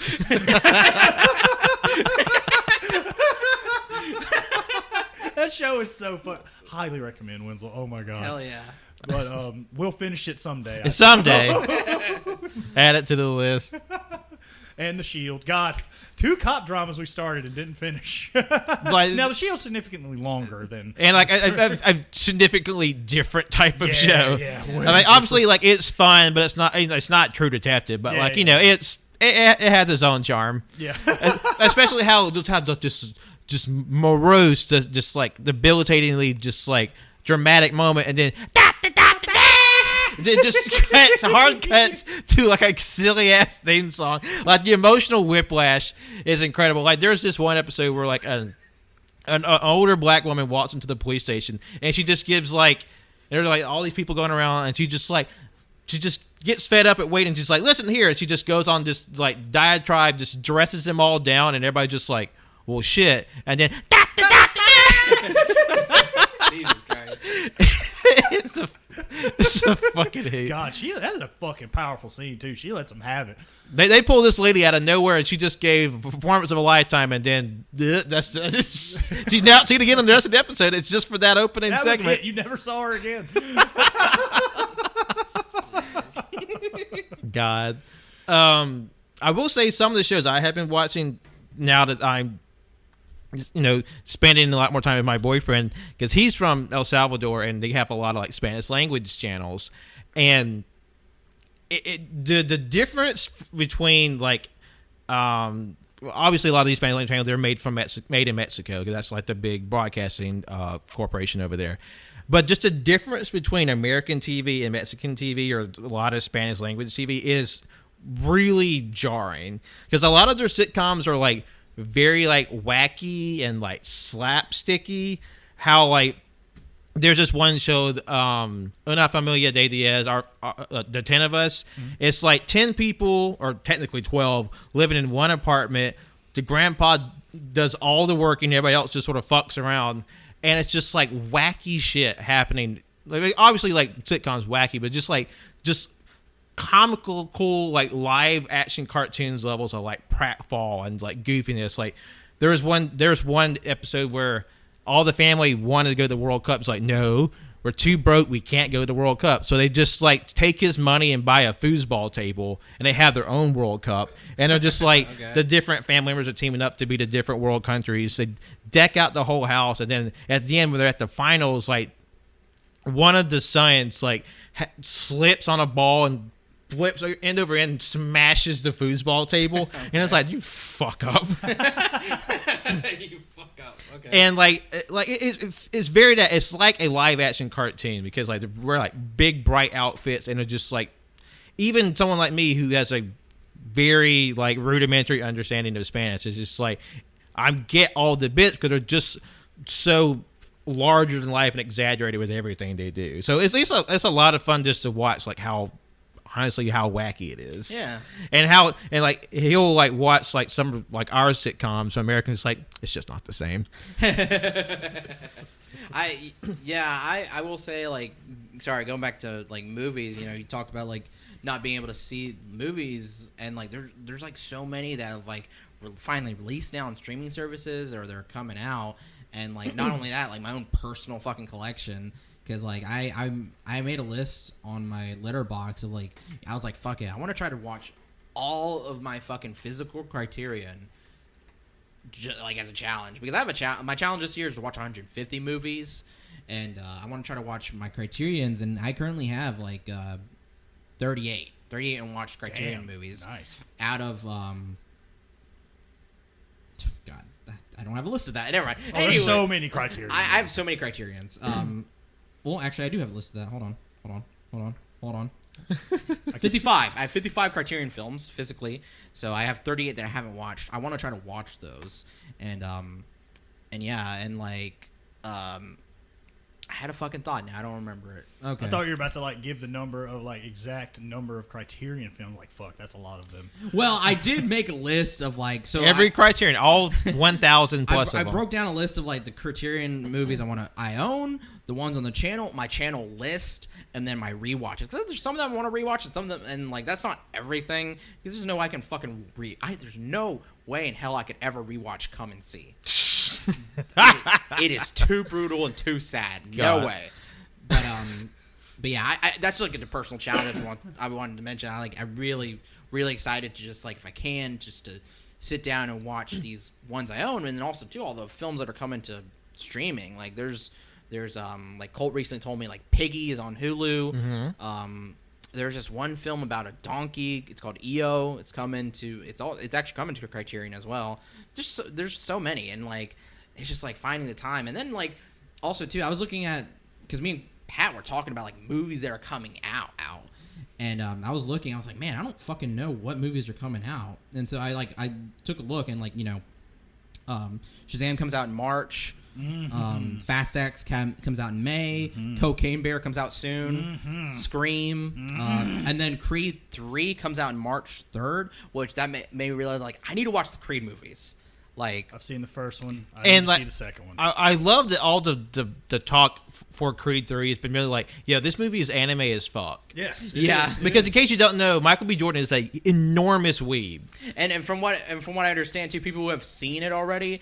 The newest one, they're like, the anime references are so fucking hard. They're right there. Because like Michael B. Jordan, he's directing it too, right? Yeah, really? Yeah. I didn't know that. Yeah, people were like, it was a really good directorial debut from him. From what I understand from the people I know.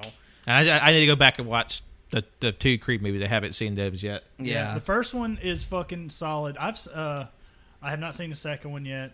I saw a Creed movie before I saw my first Rocky movie. Oh yeah. The only Rocky I've seen is 4. Yeah, same. Well, you know, like that's like quintessential Rocky. So like you get the gist. I think I've only seen Rambo. I've only seen literally the one just called Rambo. I've seen all of the Rambo films. I haven't seen any Rockies.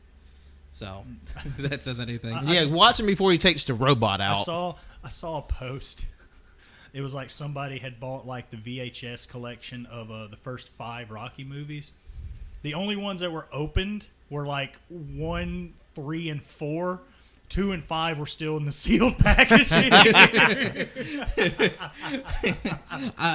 Also, speaking of like shit, there's one movie that's like, I don't know if it's, I think it's okay. It's coming out soon. It's called Jesus Revolution. Jesus Revolution. I've heard the name. I know nothing. I somehow just caught the trailer because ads are a bitch, and it's about during the fucking 60s, and they're like, there's an entire young generation that just needs God. And it's just like this whole fucking thing about like this guy who was like trying to, I guess, convert the entire 60s like era or some shit.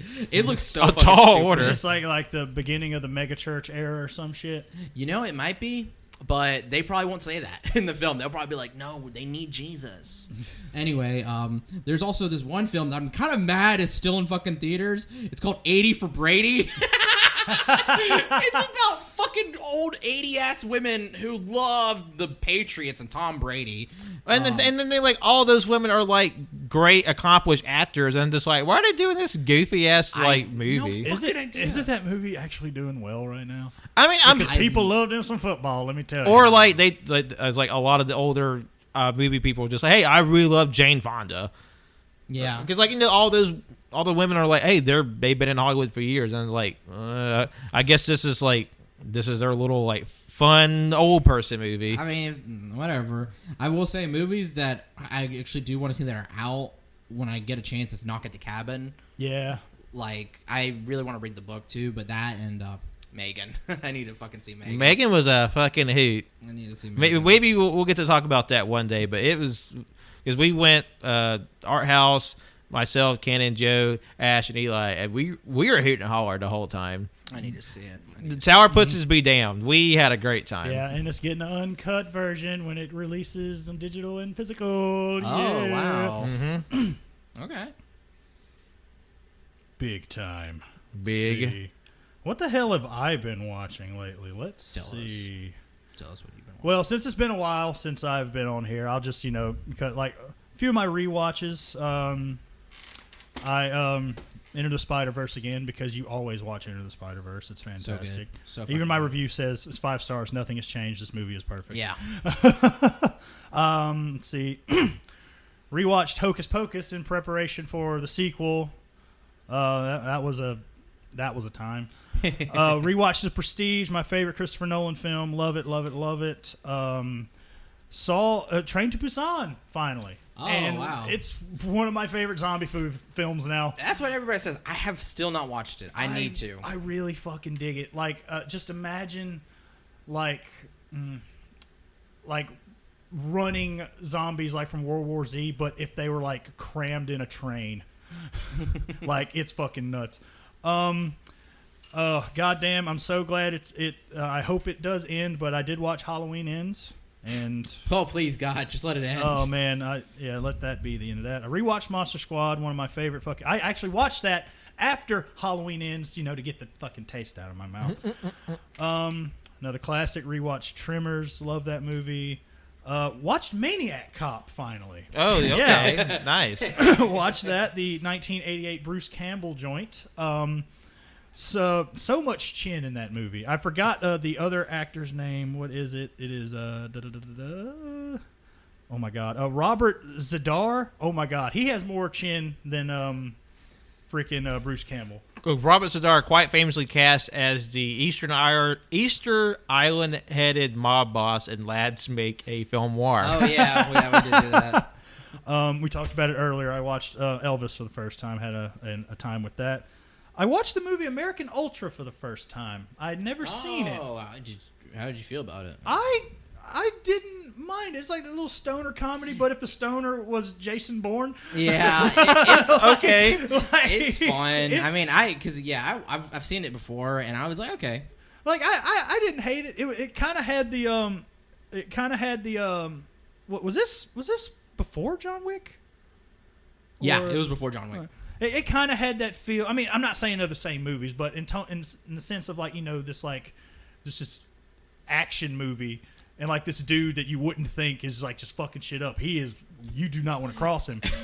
Jesse Eisenberg is such a fucking Yeah, weird and it's person. the fact that it's him too. Because like it really pays off, I guess, because the fact that he's just some like stoner, long-haired, scrawny dude, and then at some point, I think like in the first like few like. Whenever he realized he has like abilities or whatever, he stabs somebody in the fucking eye with a pencil, I think, or some shit. Yeah. And he's just like, I just stabbed this guy. Like that movie. I mean, it's a comedy, but it gets pretty brutal. In It gets really scenes. brutal. Like the most famous scene is legit. where he throws up the frying pan, shoots it, and is able to fucking ricochet the bullet. yeah. Yes, that I was just like, fucking okay, rad. that's pretty cool. Again, I'm just keep spitballing rapid fire. Clerks 3. I finally got to watch Clerks 3. I'll say what I said. Being a fan of like Kevin Smith's podcasts, he likes to talk about his life experiences, a lot. He also likes to make movies based off his life experiences for the most part. And because of that, I feel like I had already seen like a good chunk of this movie, but I hadn't, if that made any sense, Yeah. But I will say, the way he ended this, I don't think you could have ended this trilogy any other way. And I thought it was a pretty good send-off to his Clerks They all saga. fucking die. Everyone, yes. It's like Kaboom. it's like the Death Star. The store explodes. The fucking store Yeah, like shrapnel goes out and hits like every single named character in the entire franchise. It just like shreds of white paper. I watched Sorry to Bother You for the first time. Oh fuck! How'd you think about that? It had me until it didn't. I am dude. I am all for weird's sake. I am all for weird shit. But wow. It took a turn, baby. And I fucking love it. When it took that turn, I remember everybody in the theater gasped. We were all like, what? Like, it was so... I love weird shit. I didn't hate it. I didn't hate it. I will say that. I still love the part... Sorry, now I'm just talking about how much I love it. I love the part with fucking Lakeith Stanfield and who else was it? The other guy, and they're not even insulting them. They're just like, you smell good. Yeah. What is that? It's just it's so good. Oh man, it is wild. It is most definitely a wild ride. I watched and this is interesting. When I passed by this particular Arrow set in at Barnes and Noble, I was just like, this is cool. And then come to find out, one of my friends on TikTok, his grandfather is one of the stars of both of these films. I bought the Count Yorga collection a few months back. It's just the old 70s vampire movies. Okay. It's like some vampire in L.A. And for what they are, I mean, they're not good, but for what they are, they're pretty fun. It had me tickled, and it took me back to all the old classic horror movies, per se and whatnot. It had one of the best fucking silliest death scenes I've ever seen, and one of the biggest cases of somehow Count Yorga returned I've ever fucking seen. You know how the trope where the fucking guy just returns. Somehow Palpatine's returned. I love it. It was just like, he's back. We don't know why, and we're not going to explain why, but he's here. I don't know. Y'all may have talked about it on a show, but The Menu, I finally got to rewatch The Menu because, the first time we saw it was quite literally the worst movie theater experience From what I've heard, that's awful. In my life. Like, I was Jesus pissed. Christ. My heart rate was up. Thought I was going to have a heart attack. And this was the first time in the history of going to the cinema I have been completely taken out of the movie. I couldn't concentrate. I was so angry. There's just 3 very disrespectful shits. We were just asking them to be quiet at first, and then they were being rude. They're just assholes. And then one of the 3 was gone at the time getting snacks, and then I guess the dipshits told them about it, and then the whole time The Menu was on, he just kept trying to get a rise out of me. The entire fucking movie. He was just just shushing loud and all that fucking shit. I was that bitch. I yelled at him. I was just like, nobody paid money to hear y'all fucking talk the whole goddamn movie. I was that guy. That fucking night. I will say, I was fucking mad. I'm glad we saw it where we saw it, but I really wish me and Colt were there because I don't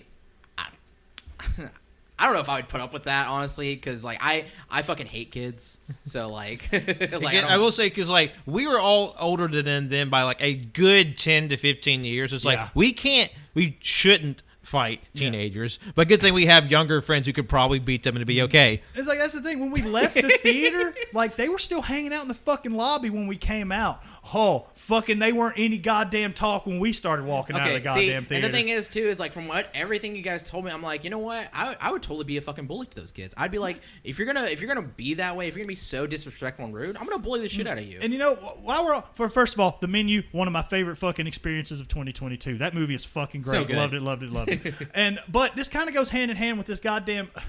She's some musician or artist. I don't know. Zara something. I don't know. But her video popped up in my For You, and she's basically like, I'm tired of this stigma. You know what? If you don't want to, it's if you're going to talk during the movies, you shouldn't go to the movies. Haha, lies. No, if you don't want to hear me talking in the movies, you shouldn't go to the cinema. And then she was just like, first of all, it's supposed to be a shared experience. You're supposed to be talking and critiquing, having analysis during the movie. Yeah, who fucking does that? Not even movie critics do that, okay? No.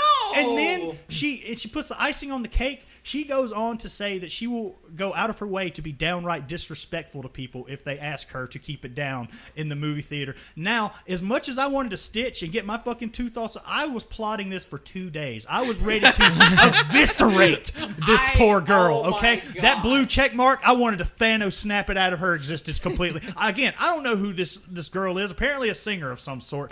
But she turned off the duets and Stitch because those comments... Oh my God! She thought she was doing something. She got ratioed to fucking that. Absolutely, that is absolutely disrespectful and fucking rude. It's especially with how fucking expensive it is to get movie tickets.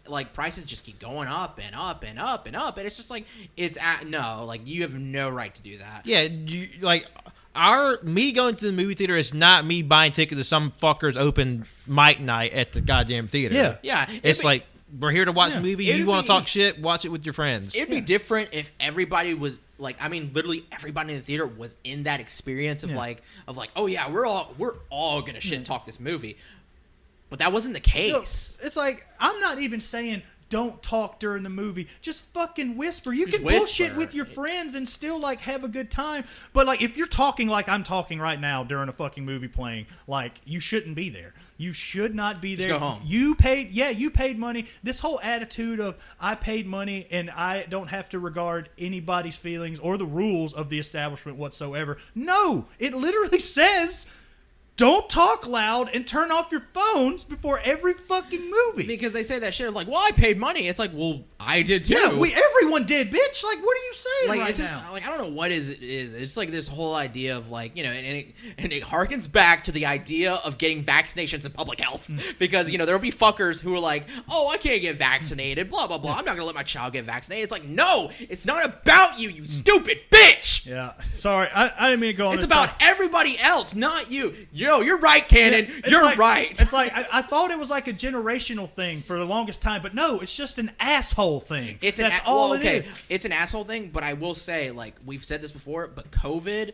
has just made it impossible for people to just act normal. You're not wrong. You're not act fucking wrong. Respectful and normal in public. Something has goddamn changed. Hell, even the last movie we saw before COVID shut everything down, Onward, there was like a kid just like running around the goddamn theater acting a heathen. Oh my God. You remember? You were there. For what movie? We Onward. all saw Onward together. Weren't we? Didn't we? Yeah. And just like, and when we saw the Batman, like, there's people The there people- with infant children squalling and just like, this is a 3-hour fucking movie at 9 o'clock at night. Why the fuck do you have a baby in the theater? I mean, I'm sorry. Like actual newborn. I'm so sorry that you have kids. That's not my fault, though. Yeah, it's like the whole mentality. It's like, we deserve nights out too. That's what babysitters are for. It's like, yeah, you do, but like, you gotta learn how to plan this Just stuff. like not a baby. Like if they can hold their own head up and they can hold their own popcorn, bring them to the movie. If they can't do either of those, leave them at home. Like, they can't see the movie. They don't know what's happening. Let's still have the fucking hospital tag around their fucking foot. Like, goddamn, who the fuck thought they were like, after we get done in the hospital, we have to go see the Batman? I was like, I ain't missing Batman, bitch. Sorry, I just got a few more. I didn't mean to go on that. No, you're fucking fine. tirade. I was with y'all for Megan. Had a fucking blast with that. Can't wait to own that one. Finally saw Top Gun Maverick. I regret not seeing that one in theaters. Dude, Top Gun Maverick is so fucking good. If you got to see it in theaters, I'd be surprised they don't put it back in theaters at some point. But it was a lot of fun. Definitely, if you have the chance to see it in theaters and you haven't already, I don't know, plan a dollar theater somewhere. Yeah. Check it out. But go to the Nickelodeon. And God, unfortunately, it looks like the last movie I've seen is when I was in Foster's and my dad threw it up. It was this Netflix original war movie called Sandcastle, starring Nicholas Hoult. And I wasn't even paying attention to this movie fully until, holy shit, random Henry Cavill shows up in this movie. Oh. I had to do a double take because he had a shaved head. I was like, wait, what? So this movie, oh my God, it's so fucking bizarre. Apparently, it's based on a true story, and I'd make comparisons to the Pauly Shore comedy In the Army Now to this movie, because if anyone has seen that movie, it's about them join the army and then they end up being in their like water department or whatever, you know, getting like clean fresh water to the military or whatever. This, I call this like the gritty, dark reboot of In the Army Now, because apparently the bit of this movie is like Nicholas Hoult, he's in the army, doesn't want to be there. He even goes as far as to like fuck his own self up just to get out. But apparently they have to fix the water supply of this little town in the country they're in, because they fucked it up. But they're also mad because they can't get volunteers from that town to help them fix the water that they fucked up.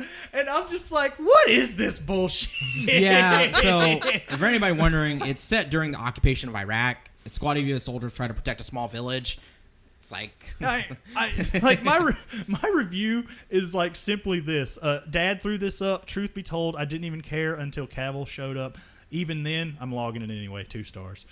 But other than that, when it comes to like the TV show side of things, I've been rewatching not Eastbound, The Righteous Gemstones on HBO, with Jennifer, and I don't know when fucking season 4's happening. Well, no, season 3. Excuse me, I'm getting ahead of myself. I don't know when season 3 is happening, but please God, let it happen soon, because it's one of the funniest shows I have seen in years, and I love it so. And keeping it on the train of HBO Max, I've just started watching the show Barry, and starring Bill Hader. I didn't know it was actually like co-created and written and directed sometimes by the man himself, and wow, it's my new obsession. I've already knocked out the first season, and I'm in the middle of the second season now. There's one more to go. Hope there's another one. I think I heard another season of it's happening. I've heard it's great. It is so good. It's one of the best dark comedies I've ever seen. It's like like the tone. Like I said it earlier. Again, no spoilers. I finished an episode, and literally after the episode, I'm like,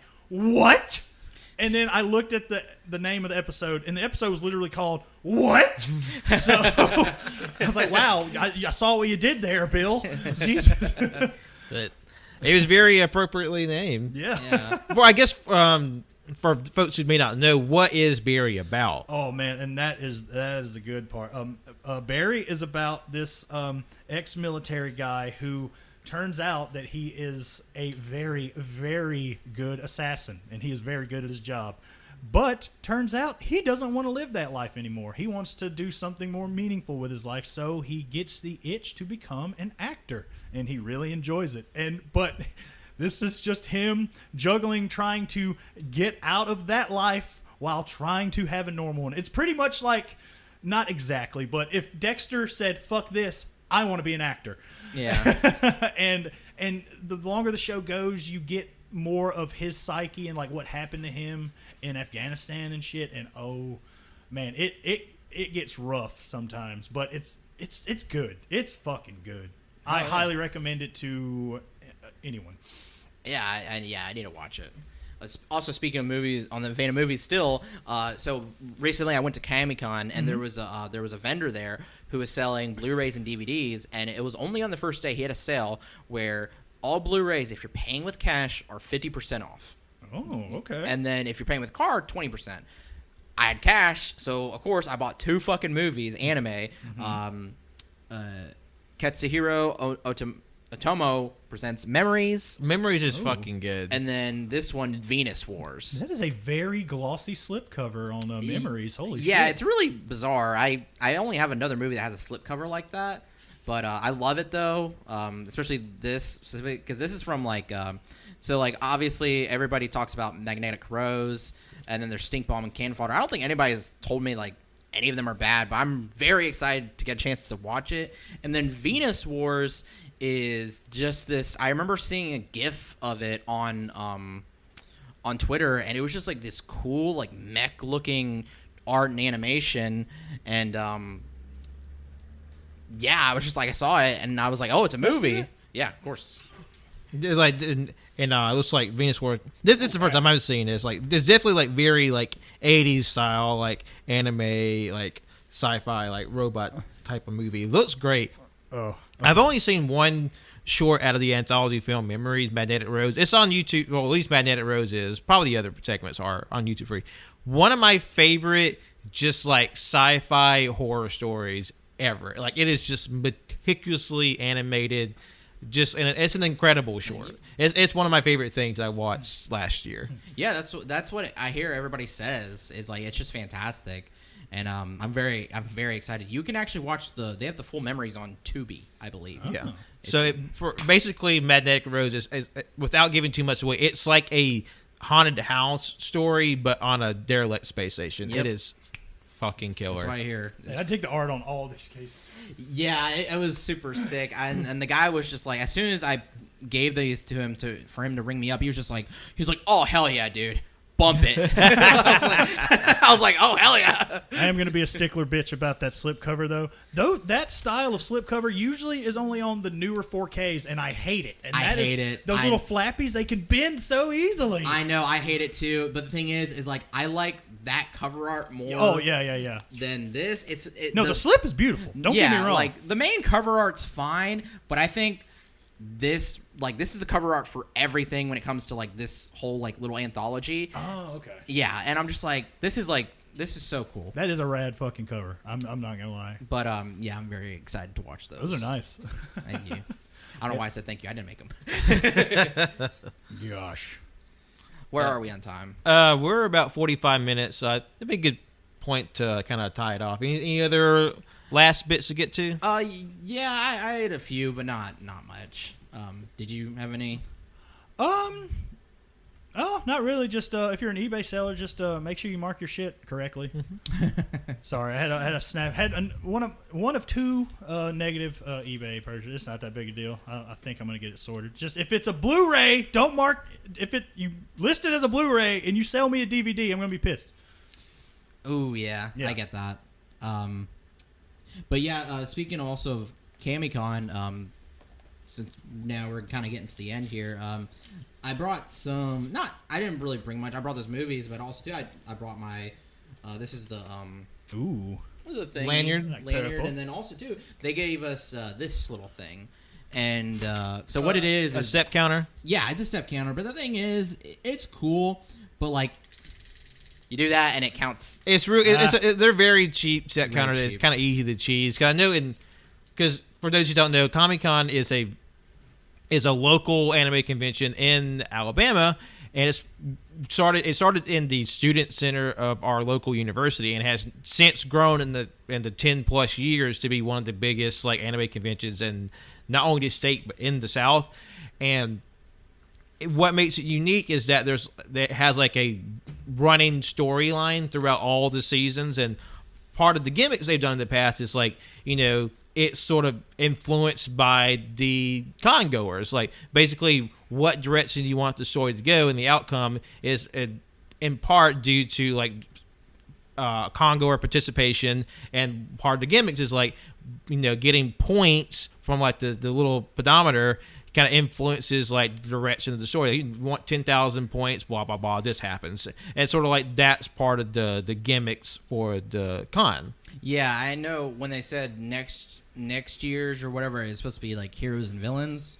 I think it's supposed to be next theme. Yeah, just to kind of go a little bit over Comic-Con. It was my first time ever and first anime convention. I usually only go to plastic model conventions with my dad, so this is like a whole new thing, and we'll talk about it in Backlog Boys, because we're gonna have a designated episode for that with Tanner and Colt.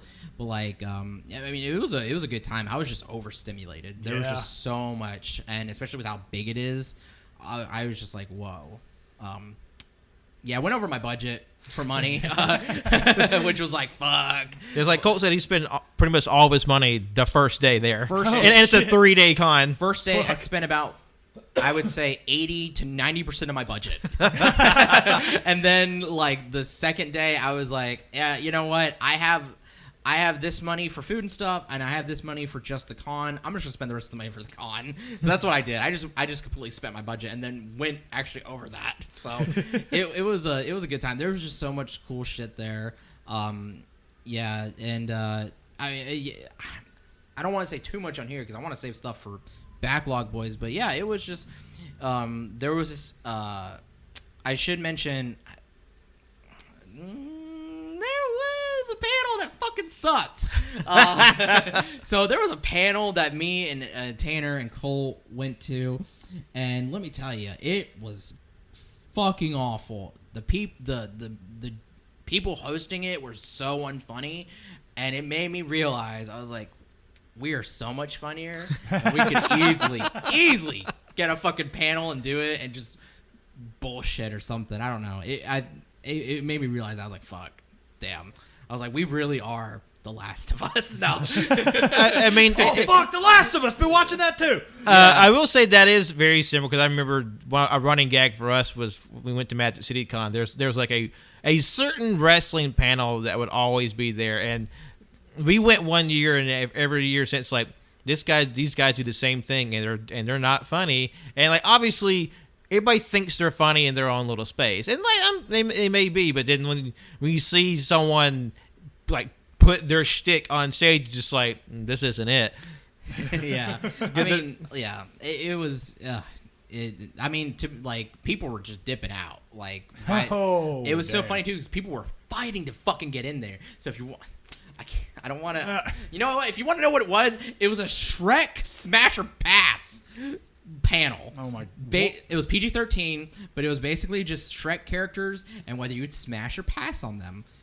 Jesus fucking Christ! People are fucked up. It was funny at first, and then it just kind of dropped. Like whatever inherent humor was from the concept kind of dwindled out with the I guess the panel leaders were as charismatic as the concept. Yeah, and just to briefly mention too, like I'll just cut it here for my talk about Comic-Con, but like cosplay was crazy because most popular was I said it was in the order. It was Chainsaw Man, So Many Makimas, it was scary, Halo, really weird. Third was My Hero Academia, and then fourth was maid outfits, and then fifth was surprisingly there were so many just Ghost from Modern Warfare too.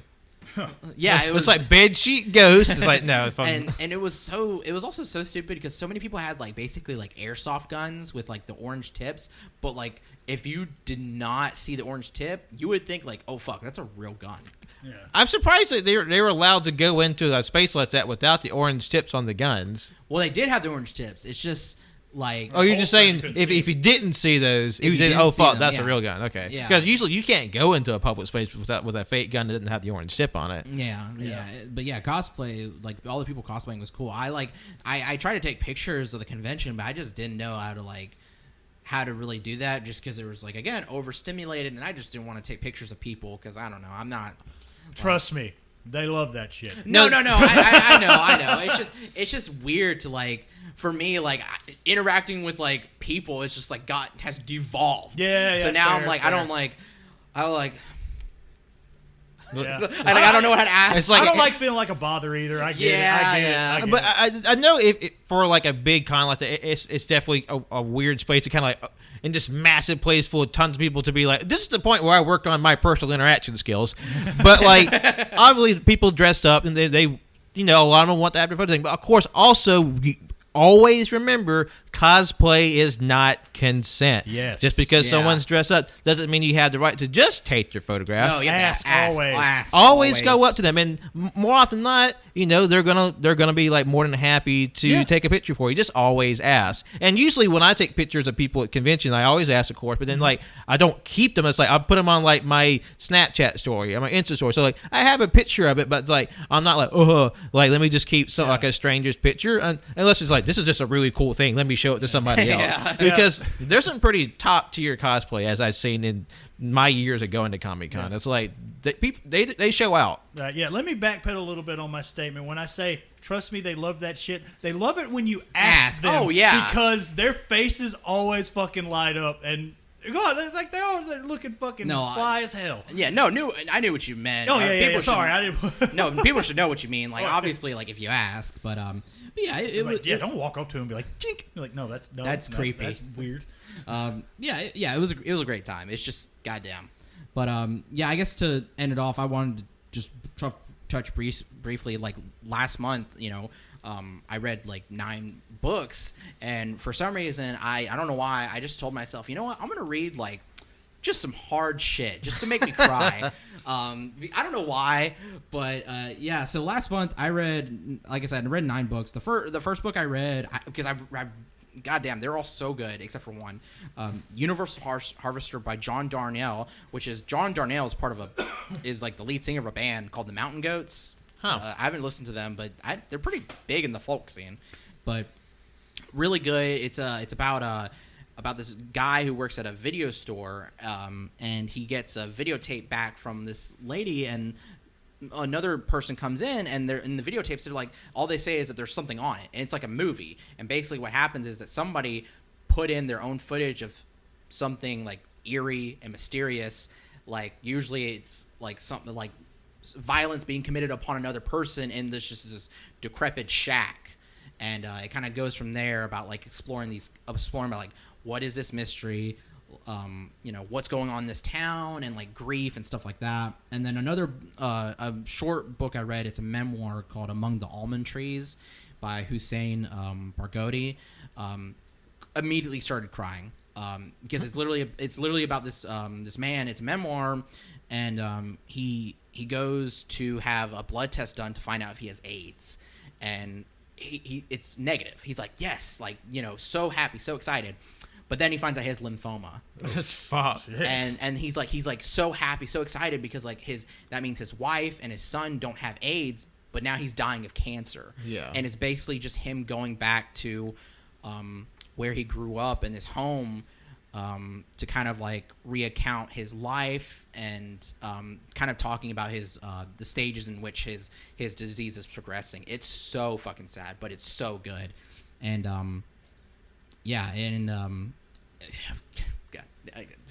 anyway, the next book I read is Cassandra and the Wolf by Margarita Carapano.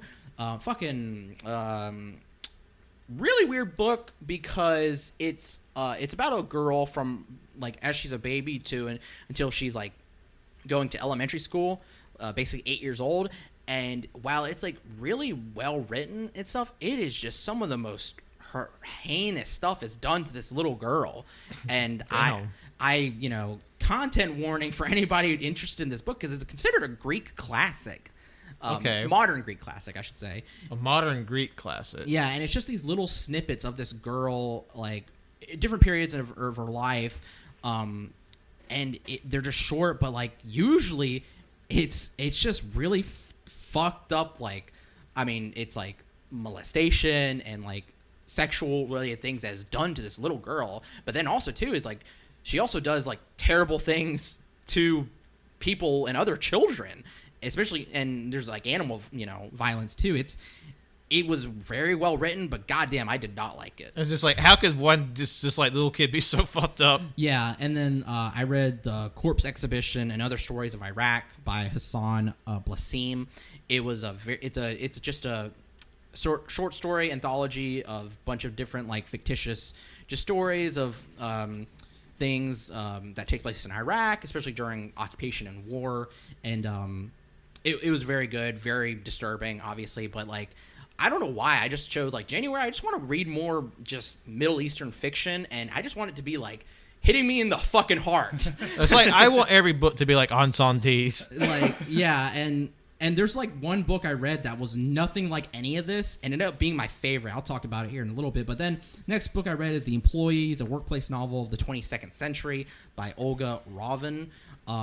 It's one of the translated works from 2022 that like got nominated for like the International Booker Prize. It's just a short little book about a bunch of employees working on a spaceship, and they're orbiting this planet, and they discover these objects, and they bring the objects on board, and it affects them and also the androids, the humanoid employees. That's what they call them, humanoids, who are like robots basically. And it's kind of like these little short statements of like their work and like what's slowly like how the workplace is slowly just devolving and escalating. It's really good. I recommend that. And then We Can Never Leave This Place by Eric LaRocca, which I should have brought it because it has this cool fucking cover art. And Goodreads sucks ass. It does. There we go. Oh, wow. I think I've heard of that book. That's rad. So if you don't know Eric LaRocca, I don't know too much about him, but he has these 3 books. It's We Can Never Leave This Place, You Have Lost a Lot of Blood, and Things Have Gotten Worse Since We Last Spoken. They all have the same kind of painterly cover, and this is the 3rd and most recent one. It came out last year, and I read it. It's very short. It's like this dark fairy tale of a little girl in a war zone having to survive with her mother after her father gets fucking killed. It was brutal and really sad. It was like a coming of age story. And then I read Pride of Baghdad by Brian K. Vaughan, and really good. It's about 4 lions during the Iraqi war, and it's kind of based on the account of 4 lions getting loose from the zoo and making kind of a fictitious story about what they did after they got loose and they die. It's really good, really brutal, but yeah. And then I read also Persepolis, The Story of a Childhood by Marjani Satrapi. It's about a childhood. The main the author herself kind of like a biography memoir of her time growing up in Iran during the Islamic Revolution and then eventually leaving. There's a second part to it where she comes back that I'm going to try to read this month. Really fucking good, really illustrated, really funny too. There's a part in there where she's talking to her grandma and she's like telling her grandma, like, I'm a messiah, I'm going to be a prophet. And one of the things I'm going to come up with is that you can't suffer anymore because, you know, her grandma has problems with her knees or something. She's like, you just can't feel pain anymore. And she's like, how's that going to happen? It's like, I'll just outlaw it. It's really funny. And then finally, my favorite book, A Psalm for the Wild Built. It's by Becky Chambers. It's a sci-fi novel that's just wholesome, just like good time about in the future, humanity has located themselves. It takes us in an alternate world, on an alternate continent and everything. But humanity is all in one place where they don't try to interact with or disturb in the environment. So they've all located into one place. And there were robots. But then the robots gained self-awareness. So they said that we're going to let the robots go, give them their time. And the robots had an agreement where, like, eventually we'll come back just to see how you guys are doing, if you need any help. And then one day we follow a main character, a monk, who is also non-binary, which is really cool. And eventually they come across a fucking robot, and they're just like, what do you guys need? And it's really good. It's also in the same vein of Everything Everywhere All at Once, about being kind of very reassuring. Okay, that's good. Very wholesome. And that's my book talk. Really good stuff. Yeah. There's like Wenzel Bookcast coming 2023. Okay, you say that, but literally on my way here, I was thinking, like, I'm going to talk about these books, but also, too, I kind of just want to start my own bookcast at this point. Do it. I mean, like we said in the January in our State of the Podcast, this year, 2023, is our experimentation year. We've been around, will be 7 years in this spring. So, like, we're going to do a lot of new things, and I think that'd be a great thing to try out. Yeah. Yeah, that's all I have. Hell yeah. Fuck yeah, bookcast. Do it. I mean, literally, we say no to very little around here. I mean, AYCH has always been founded on just the most variety and just a place for literally every single one of our interests. So yeah. Oh yeah, fuck yeah. Just keep an eye on your feeds, and you'll probably see something new from us before you even realize it. Yeah. Hell yeah, something might be shooting up on the horizon. Straight shooting up on the horizon? Maybe. You never know. All right. Well, if there's nothing else to say, I think we can call to a close this edition of the banter episode. Straight shooting. We're all out of bullets, but well, wait, I had two more. I had two left. Sorry. I'm empty now. Oh, okay, gotcha. Now we're empty. All right. Well, thank you all so much for listening today. It was a great time just to catch up and just banter like old times. There'll be more banters in the future, so don't worry. But be sure to follow us wherever podcasts are found. You know that's on SoundCloud, Apple Podcasts, Google Podcasts, Spotify, any place with a little podcast icon. We're right there. So give us a listen. We surely do appreciate it. Like us, subscribe us, rate us, share us with a friend. Helps us out, keeps us visible, and always puts us in front of these people, which we greatly appreciate when you do that. If you're listening to us the week this comes out, on the week of February 20th, 2023, there will be probably a few neat things. Backlog Boyz is taking a break right now, but they'll be back in March, correct? Yeah, that should be. I just don't think we can probably put out an episode this month. Cole has COVID, and we just don't have the current time to fit that. So yeah, it'll be March. So but go back and listen to the backlog on the Backlog Boyz. Yeah, go listen to our Last of Us episode, and go listen to our Pokemon Scarlet and Violet episode, which is the most recent release from the Backlog Boyz. A lot of good content there. A lot of lengthy episodes that really pass your day at work. A lot of good stuff over there. And Cajun Greatness still going strong right there, Ken? Oh, yeah. If I remember correctly, the next on the docket is going to be the Disney classic G-Force. Yeah. A supporting role for Nicolas Cage and a spy thriller about guinea pigs. But also check out, if I'm pretty sure it's up by the time this comes out, we have Caging Masterpiece Theater, a new experiment that Shimmy has been working on. And let me tell you what, some scripted stuff, but you know what? It's some good scripted stuff. Imagine a Mad Libs inspired narrative story. Yes. from the Cage crew themselves. But yeah, more stuff on the horizon. Yeah, stay tuned. Yeah, and recently, over the weekend, we re-released episode 206. That is Lads Make JoJo's Bizarre Adventure Part 9, and just sort of to coincide with the official release of the 9th installment of the long-running manga anime series JoJo Bizarre Adventure. And it's a crazy time, very bizarre, appropriately enough. We, as wacky and bullshitty as our make-em-ups are, we actually put some thought into our JoJo episode. It's still silly, of course, but we really enjoyed it. Let's just say Horikoshi copied us. Honestly, I think he might have listened to us back in April of 2021. He might have pulled some copy threads. us. He did not. Shut up! They don't know that. Shut up! Nothing to do with the actual thing. But there's some funny happenstances and similarities there. But please go check that out. That's available in all your feeds. And lastly, you can follow me, Patrick, Twitter, Instagram, and Letterboxd. John lost his name.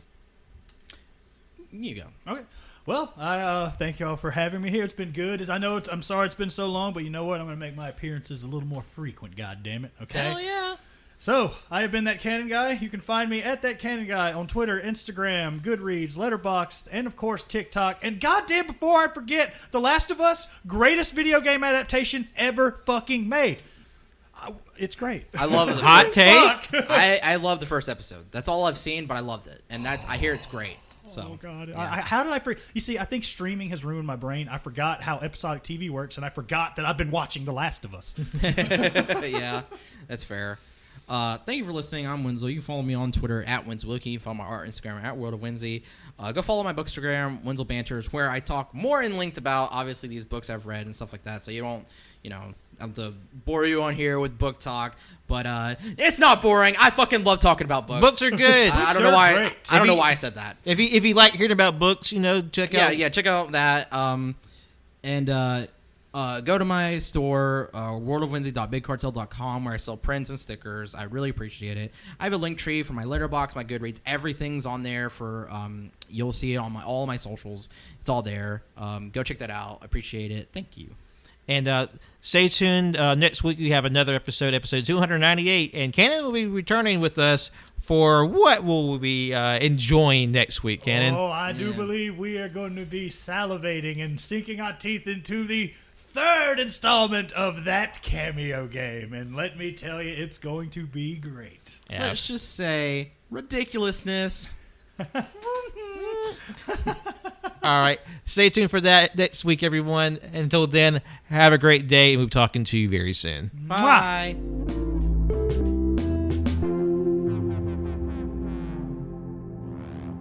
Nice.